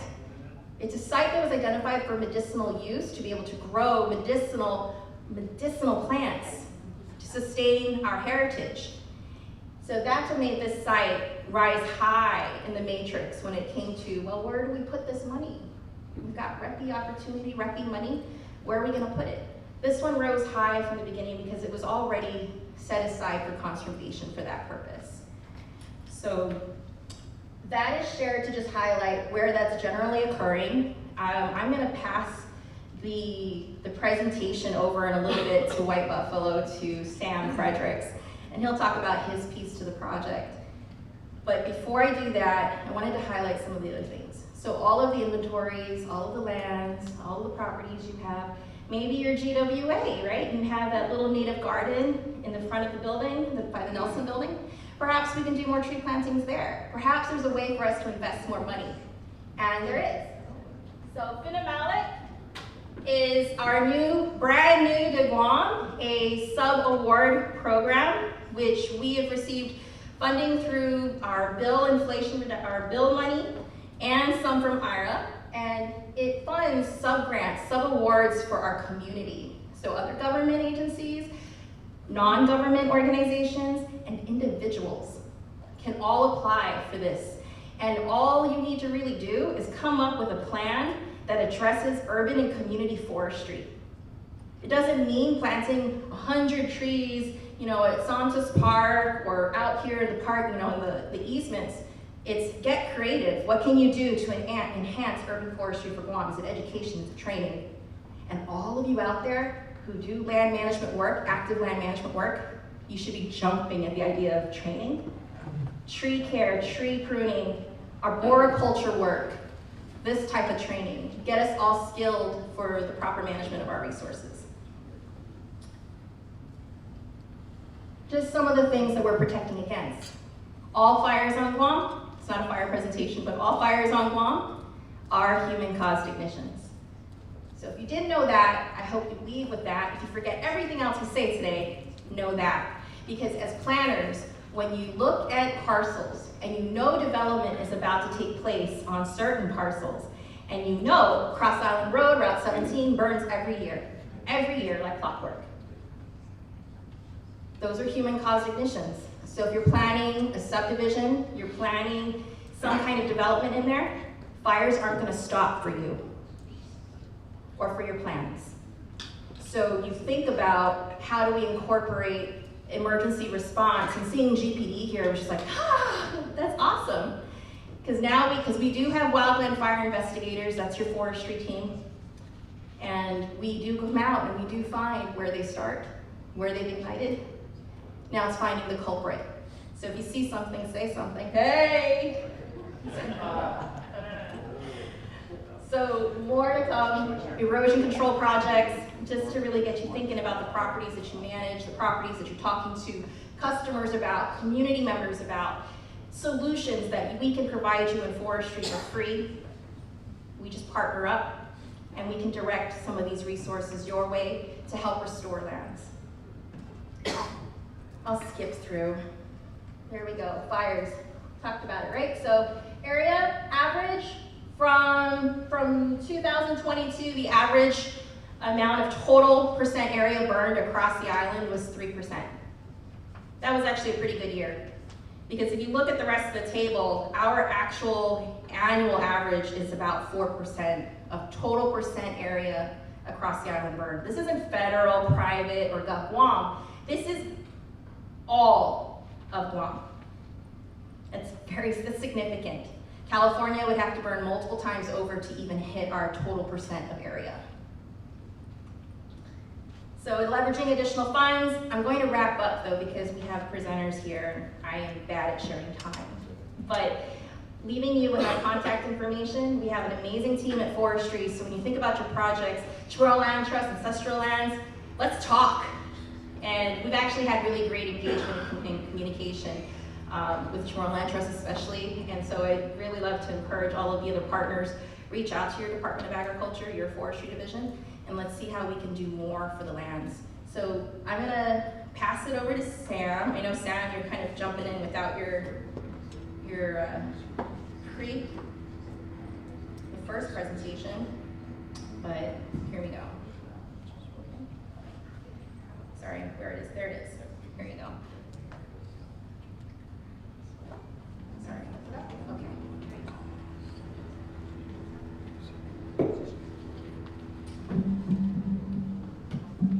All right, so my name is Sam Fredericks. I'm the field lead for White Buffalo, Inc. I'm probably a new face to this room, as most of our work has centered around assisting military installations. We focus on novel methods for large-scale ungulate control. And as part of that, we were approached by the REMPI program and Gov Guam to assist with the toggle restoration. And our end of it is basically an ungulate exclusion fence, its installation, and then the removal of ungulates inside.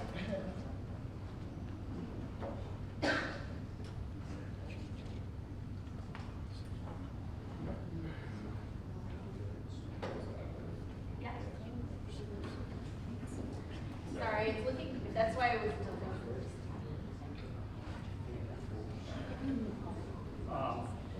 So the purpose of our project, create an impermeable barrier to ungulates using a lightweight netting material, and then follow that by the immediate lethal removal of any ungulates that were built inside the fence. And the purpose of this overall is the first step in allowing both natural reforestation and also the man-made efforts by our partner that isn't here today. Just a little overview of ungulate fencing in general. Our methodology is basically brand new. In a traditional sense, you've got a metal fence, whether that be chain link, hog panel, or something of the like.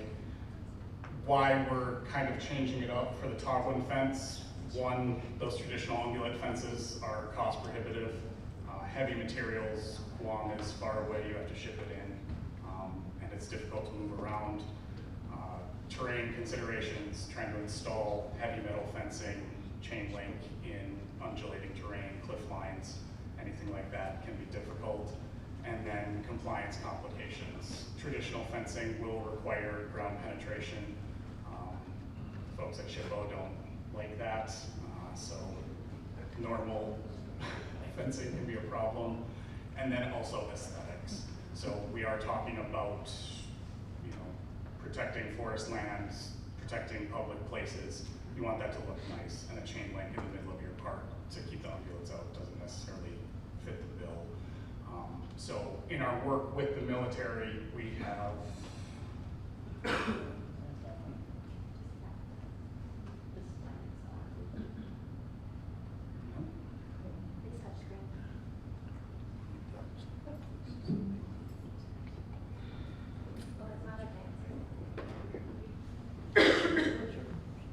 Sorry, this is why I was struggling too. It's not advancing.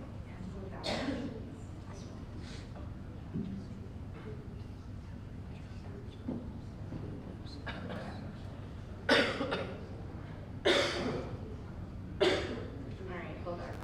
I got it. Let's do this.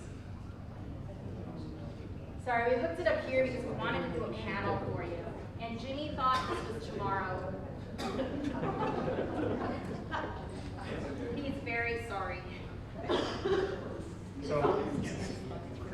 So net-based fencing, why you would go that route, it's a lower cost, just in general compared to metal fencing. It's easier to ship on island.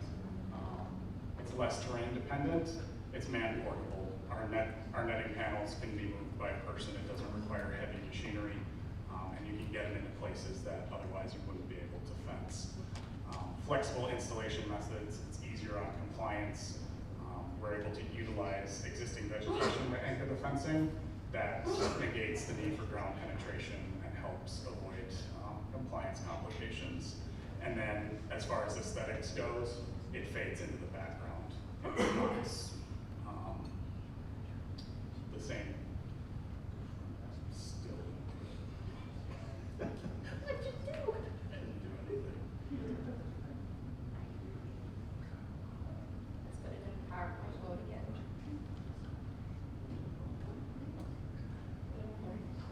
Oh my gosh. It's okay, guys. We have time.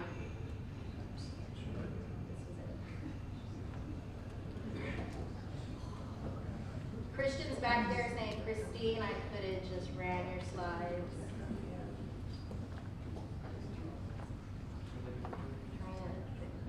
No? All right. All else fails, close it down. Close it down. It's a picture. You're going to want to see it.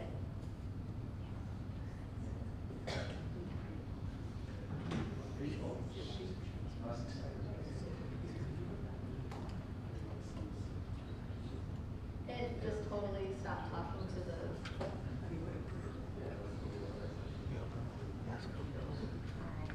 There.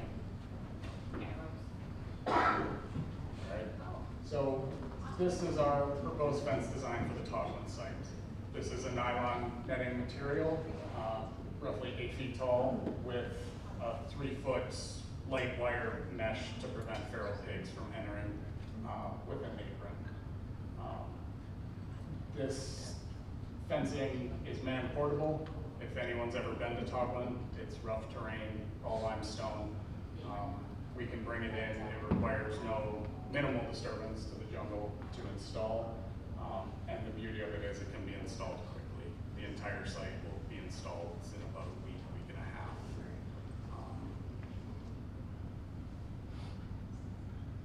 So more close-ups of it. Once the jungle starts regenerating on the inside, this was built in Alabama, hence the nice, clean, evenly spaced pine trees that don't occur on Guam. This is actually a wire mesh that the feral pigs won't be able to get through. And then, if you haven't dealt with ungulate control, especially on Guam, on a large scale, I'm a big fan of pictures are worth 1,000 words. This is a site on naval-based Guam prior to the feral pig eradication. One of our trap sites. Take note of the vegetation, and this is before, and this is 18 months after, once all the feral pigs were removed. So the jungle bounces back very fast, and it's incredible as the top-down pressure those animals have on the forest. So that's why we're doing it, and trying to bring back East Guam. So apologies for Jimmy not being here today. going over the biological side of the house. But again, if we know what we have in the inventory on the land, then we'll know how best to protect it. And knowing that we're going to have the fencing in, which is, again, not traditional fencing concreted in, it works with the environment, with the space that it's installed in. We're going to see some amazing things come out of Togwin, and it's the pilot project for us. And if all the success is documented on that project, we'll expand to the rest of the north. This is what one parcel in our forest system inventory with a plan, what we can start looking forward to. Christine, where's Togwin? Togwin is up north, and it's east. Oh my gosh, why isn't I want to bring the map back up. East of the Miguel Alta. Yes. So you can actually access. So if you know the 1,000 steps, it's typically where people place themselves. Yes.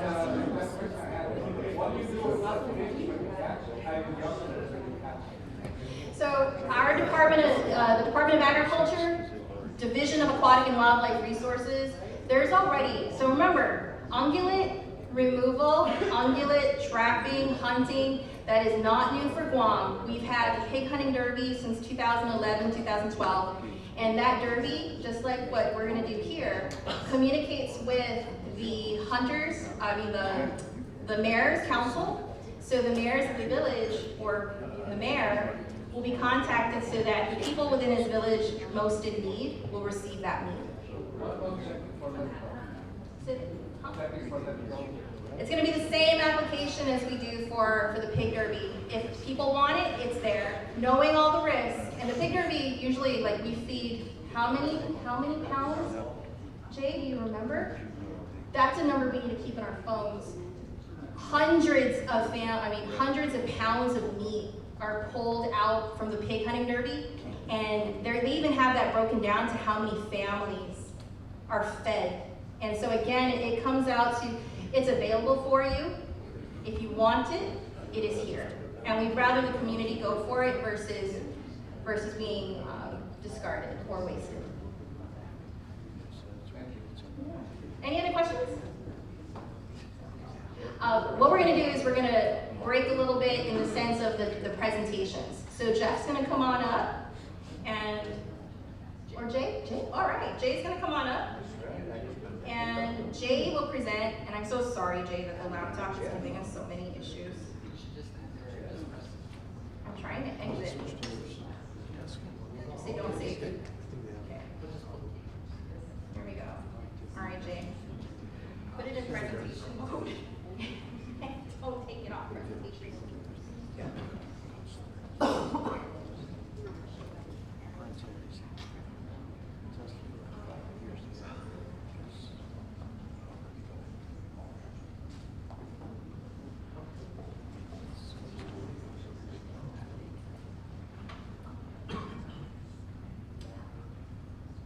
Good afternoon, my name is Jay Gutierrez. I'm from the Guam Department of Agriculture, Aquatic and Wildlife Resources.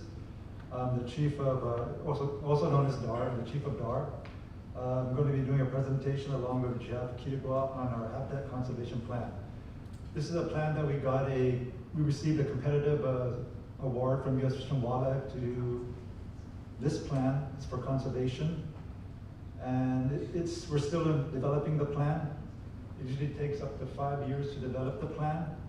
We're now entering our second year of this plan, and we just wanted to give an update of what we're doing with this plan, what this plan is all about, the status of the plan. Yes. We're scared.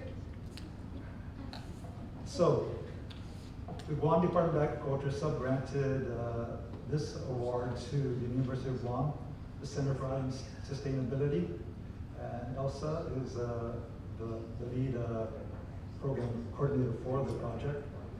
We also have ICF, who they contracted out. ICF is a organization or a business in the States, and they specialize in doing this type of work, HCPs. So the HCP is a long-term conservation tool that will protect and conserve threatened and endangered species and their habitats. It will support Guam's rich biological diversity for future generations to enjoy, while facilitating, I want to stress this again, economic development and regulatory streamlining, which Jeff will talk more about as we move along.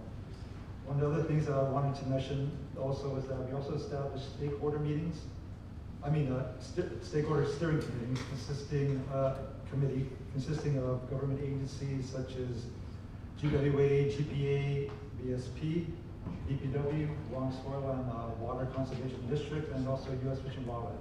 I may have left out some of the other entities, but we're also trying to move forward to get some of the other government agencies on board, such as CHamoru Land Trust and Ancestral Lands, and some other entities as well.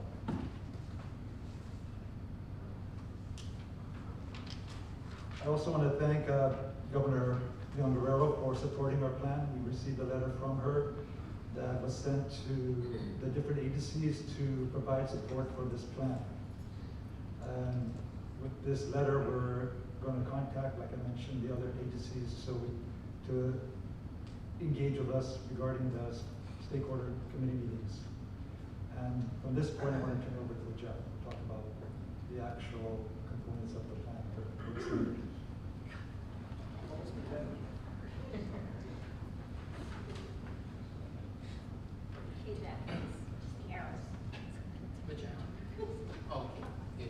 Just to add more to Jay, what he had mentioned, this HCP is going to be very important to a lot of you in this room today. You know, we didn't even know GPD had plans to expand for more precincts or even to get a impound lot. Nor did we know that GURA was looking for more areas to develop affordable homes. These things, this program, this plan is going to really help you guys out in the near, when you guys proceed or even move forward with your permits. Simply because without the HCP, then you're going to have to come fork some monies out of your pocket or even from your grantor to even develop an individual HCP, which is going to even take much longer time. So if you're going to say, oh, I got a plan that's going to expire in 2025, I need to spend it, well then your HCP, to allow you to do a development, is going to probably take much longer than that 2025 deadline. So this thing is very important to you to be involved in, and then to share your plans with us so that we can include it into the plan so you're covered and you don't have to work anything but just getting your building started. Right now, today, and this is something that I was really happy to hear Joe talk a little bit over the lunch hour about the 2003 Land Summit. Not to age myself, I was part of that group that actually sat there and listened to everybody and got to know more about operations and how planners really function in their fields. But it made me wonder about where we would go in the near future. If you look around Tumon and you see there's a lot of green spaces in Tumon still. Guess what? All those green spaces are actually subject to be developed here on the island, but something's stopping them right now, and that is the endangered species found in all of these areas. All of these developments are being held back because they need to create an individual HCP because Guam does not have an HCP right now. So what we're basically doing is really helping find a balance, and I think, let me see, did we even talk about that yet? No. It's really finding a balance between our natural resources and then the need for us to really, to grow our economy, and to grow our economy is to have development, right? I think someone had mentioned that earlier. Was it you, Mr. Borat? I think it was you in your presentation. It was really hard to hear in the back, but anyhow. So why do we need the HCP? Well, as I mentioned, the Habitat Conservation Plan, what triggers it is the Endangered Species Act. The Endangered Species Act has increased from 2003.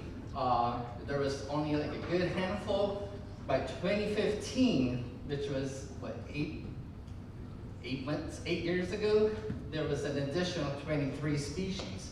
This is something that we need to avoid as natural resource managers, to increase the numbers every 8 years or every 10 years or whenever a species is no longer, or has become endangered on our island. We do have a lot of other native species on the island, especially our plants, but we're encroaching those plants. We're not doing the things that we need to do to really manage those resources to save them out so that we can avoid doing something like this, or and we always get questioned every day when DPW permits come in. Why does it take long? Because we're out there looking for endangered species. We didn't plan that in 2003, or we didn't talk much about that even in 1993 or something like that. I forget the year. But this is issues that we are now facing because we didn't plan properly. But with this HCP, the plan itself is already thinking forward, thinking ahead of addressing those natural resources so that we can find that balance of between growth and development and the resources. Some of the species that are identified and that we see often, a few of many, and the third one, that's everybody should know already about because it's been in the news, it's been all over the media, is the Guam tree snail. But alongside of that, we have the fatting, we have the ababang, which is the Mariana ink spot butterflies, the Lebanese skink, and there's many others that we can go through as I'll go through in the new, further in the presentation. ESA, the Endangered Species Act, there are several sections under the Act. Section 9 prohibits the take of endangered species, and especially wildlife, fish and wildlife listed species, or the possession of those species.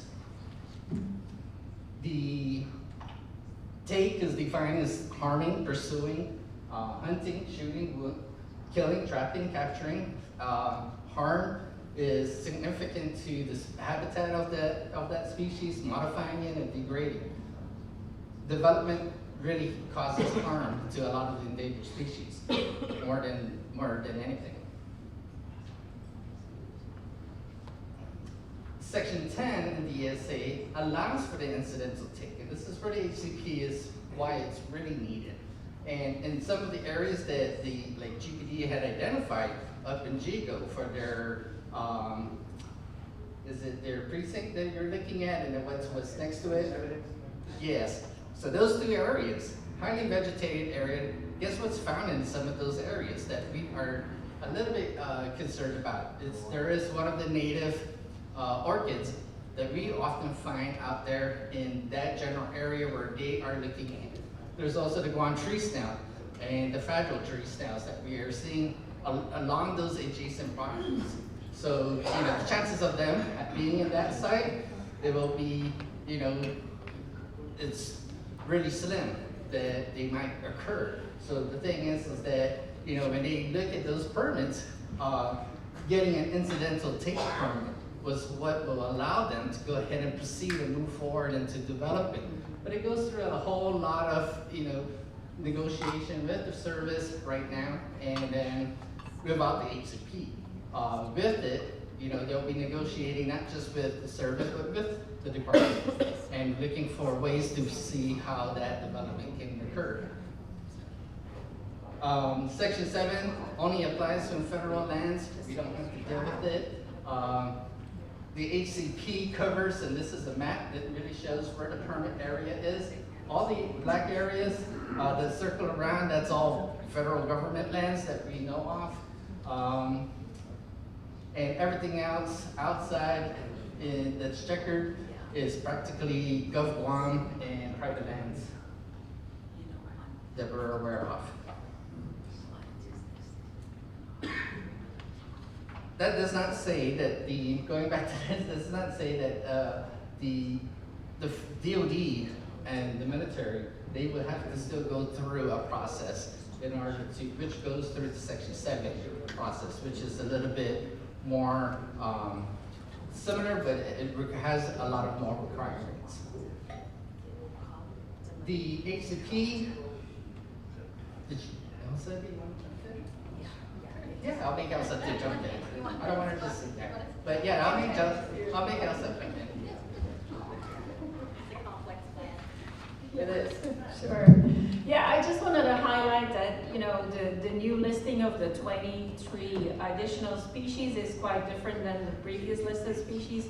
We still have quite a bit of populations left of these listed species, so we want to make sure we protect that biocultural heritage, right, for our future generations. Just wanted to highlight that, so it's not too late for these species to preserve them.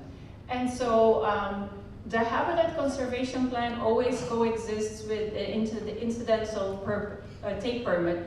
Neither of them can be separated. That's really important to note. And I also wanted to, for the previous slide, to also highlight that when we take you know, our species populations in consideration, we look at the whole permit area, the whole area of Guam, but the permit only applies to Government of Guam lands. Or to non-government, non-federal lands, sorry.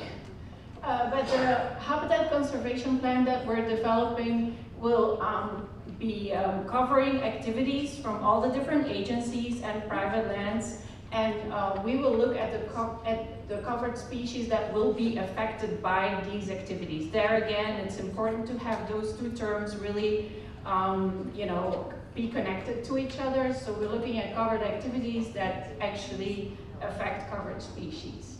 And we'll explain what the covered species are in a little bit. Guam HCP, the goal is really to preserve that natural and cultural heritage. And I was sitting with Prince Ariola on the table, and we were talking about the fatting, how important that is to our culture, and previously it was used as tititas. The fatang tititas are really important, and that's why I added the illustration of Judy Flores and how it connects to our culture. And it's one of the few endemic foods that we have always had. So wanted to highlight that connection. Oh, 2 minutes. Maybe I'll just skip that. And so I wanted to quickly highlight what covered activities are. These are commercial, residential, or new building of new facilities, and we're indeed happy to see all the projects happening. And will be, if you receive an email from either one of us or Kaylee in the back there, please work with us to find the new information that we learned of today, of new developments going on, so we can include it in our analysis. And then we also want to highlight that it's not just covering new infrastructure, but also current infrastructure, because this plan also includes infrastructure maintenance and operations of current facilities. And why is that? Because like sometimes vegetation will grow back and snails will move in, or orchids, you know, disperse into the area, so we want to protect those populations for sure as well. So then our HEP, why is that important to the HEP? Will also preserve, you know, within our preserve network, these species. So let's say you have a certain activity and the species need to be removed. We can actually salvage, for instance, snails. We can also salvage orchids and translocate them to protected areas. That's one of the examples that we would do, working with the forest system plan, where we conserve habitat protected from ungulates, and then actually manage and enhance those areas by, you know, adding native species, for instance, for finihi, but also translocate literally those species that we found on these properties where the activities happen, and then protect them in that conservation network. So there is actually 14 covered species. So the covered species are the ones that are covered in our plan. And we identified 7 animals and 7 plant species. And there is a poster there in the back too, and actually a handout if you're interested to take that, which will summarize the whole plan. I'll go quickly over it because of time's sake, but there is also a list of no-take species, and I wanted to highlight why we have a no-take species list. It's because those are the most vulnerable of our species, where we only have like a few populations left. So when those species occur on the lands where the activities occur, there is not an incidental take permit approved for that. So an example is the Ufa halamtano, which is a hereditary lumbic petiolata, a tall tree that is really, we're down to our last populations. And there's a few a snail too that's part of it, but it's not the boundary snail, so don't be worried. But here's the list too. I think we're also working on a handout which will be available. All the handouts that we will work on will be available at DAR, right? Even the one that we just have in the back now. So please drop by and look at these species, these lists, so you can take that into consideration. And as we mentioned before, the important part of the habitat conservation plan will be the reserve network that we are trying to establish, where we really want to preserve these plants and animals and habitats. But I also wanted to mention real quick, it's not in here, but that there also will be permit fees attached to these covered activities. So, and it will be probably a tiered approach where really high quality habitats the cost will be higher to permit that area for development than a less, important area. So, and these funds will be used then actually for conservation efforts to establish, or to really conserve the forest system plan areas or the forest system, or the reserve network, and then manage the species, because it's not, like the ungulate, like adding the fencing, preserving or translocating species. So that will be all used with these permit fees. But we haven't decided on how we will do this. So this whole process takes about 5 years, and we're now, almost at the conservation strategy. We've been working on it with the different agencies, but if you have any input with the plan, please reach out to any of us here in the panel or Katie in the back. She's part of our team, and we can help you more further. Yeah. Any questions? Yes. Why is NCP not included in federal land? So they have their own process, which is Section 7. We are dealing with Section 10. So Section 10 is for non-federal lands. So Section 7 that would be for federal. But like I said, we are taking the whole island in consideration what concerns populations, though. Yes? Also, I just have 10 questions. On the snails, we say that they're kind of like all over around, like, you find them down south, they find them up north. Are there any snails in common in military projects? Oh yes, there are, and even for Tulagiba, for instance, is the one that is the no-take species. That one, there is only one population that occurs, and that's on federal land. We haven't so far found any on non-federal land. And then the other two species, they both occur on federal and non-federal land. And that's why I mentioned we do take all the populations into account, because like Fish and Wildlife has another, they have recovery plans, so they will actually say how many populations we need to recover the species. And so we, of course, take that into account when we work on the plan too. So let's say we have only 2 populations known from like Hidiotus megalanta, which is a rare savanna species. We probably wouldn't allow any more take of that species until we found more populations. But in the case of the tree snail, if we have enough populations, because it's been found over and over again, this plan will actually help with facilitating sustainable development and possibly help with, the mitigation of So do you it. take that colony there and move it to another place? That's possible, yes. That's possible. Yes. So, having said that, at what point in time can you remove that snail from the endangered list? Or is there a process for it, or are they there forever? There is a process for it. You can actually delist the species, but the requirements for delisting are actually outlined in the recovery plans for each species, which there has been for the 23 species, there has just been a draft recovery plan. That's not a final one, and so all the agencies were able to provide comments for it.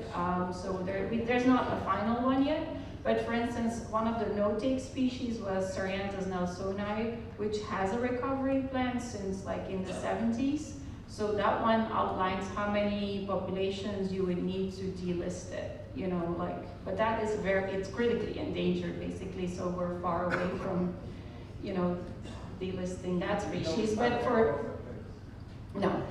for instance, another example is the Tuberlanium guamense is also an orchid that we are finding, you know, through surveys, efforts more and more toward all over the island. So that orchid and the trees that the Guam tree snail are two that are possibly could be delisted, but it's not like in the near future, so I wouldn't count on it. Within the planning period that we're talking about today, I wouldn't count on it. Yeah.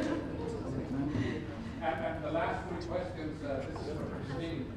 Christine, you don't have to answer it now, maybe you can answer it at the second day of this summit. Three last questions. What does belong mean? What does Manel mean? Is it Manel or Manuel? Manel, but so the biggest director was asking about the locations for the names of our conservation areas. So Kodal is, first time I ever saw that spelled on a Government of Guam document, it was in all caps. So I assumed it was an acronym for years. And that has been one of the questions I've asked every student who's come out for presentations for all of the locations. What does it mean? Was it like, you know, was it an acronym for something else? And how did we adopt it as these names and as these sites, the names? Maybe the CHamoru, maybe our SHPO team can like dig that up for us. Belongs maybe because it's close to Mount belongs. Yeah, yeah. But Manel, not even the people of Molesto know what Manel is. I've asked the oldest person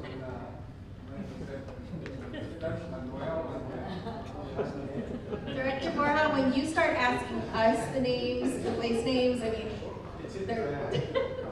No, you know, because I get these questions actually from I heard the commission, you know, they're getting the land management cases for some that don't have the local flavor. Gotta do better at using our local names, our place names for all our sites. We'll work on that. Yeah, even for the species, you notice that some have CHamoru names, others don't. So it's because they're sometimes unknown, you know. So how did that one species get named Guamense. So Tuberlanium guamense, then we have Rhodophyllum guamense, and then we have which one am I liking? Tuberlanium. That's it. Dendrobium, Tuberlanium, and they all. Actually, there was scientists that discovered these species, or discovered named these species. So, and it's because they're endemic. So all these species that we're talking about today are endemic species, meaning they only occur in Guam or the Marianas, and nowhere else in the world. So they're really, you know, that's why they've been called Guamense or Marianensis. A lot of our endemic species have, you know, the Latin name, have Marianensis or Guamense to actually refer to the place. Kind of like that high school student from Guam that named one of the trenches around Mariana.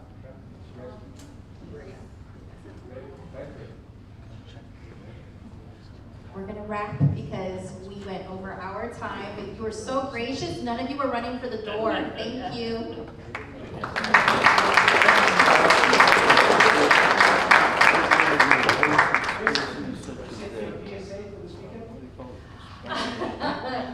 Wow. No, it's not a PSA because I don't want anyone other than the DYA summer interns. So your Department of Agriculture, Forestry and Soil Resources Division is hosting for the DYA interns, the summer program. We have a tree planting that we'll be having this Saturday. So it's for the interns only because we're gonna do add some different elements to it as well.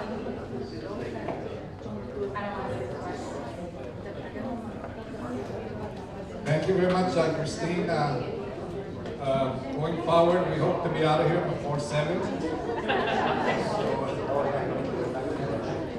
Thank you very much. I just have one announcement to make, but there's a couple more I think that BSP is going to make. That's about the planner symposium, the dates and like that. But the second day of this summit, we're planning for sometime in September or October. It's a little tough getting things processed through DOA, end of the fiscal year, beginning of that. But we're looking at having the second day of the summit in either September or October. Now, every one of the presenters here that came here today, they actually brought, I think, what we needed from those agencies. And the second day of the summit will be more of that. GPD, what do they need? What do they have like that? And then how it affects. So one function of this summit has already been accomplished in that Christine and Jay didn't know that there was a development there, and development there. Maybe we shouldn't have told them, they might find some sales. But so we do have that, but from land management side, we'll go ahead and sign off, and Margarita and our department and the ESP will be contacting you about the second day of the summit. We still haven't decided yet whether it's going to be chicken, beef, or fish for the menu. So as soon as we decide that, we'll let you know to sign up. Thank you, ESP.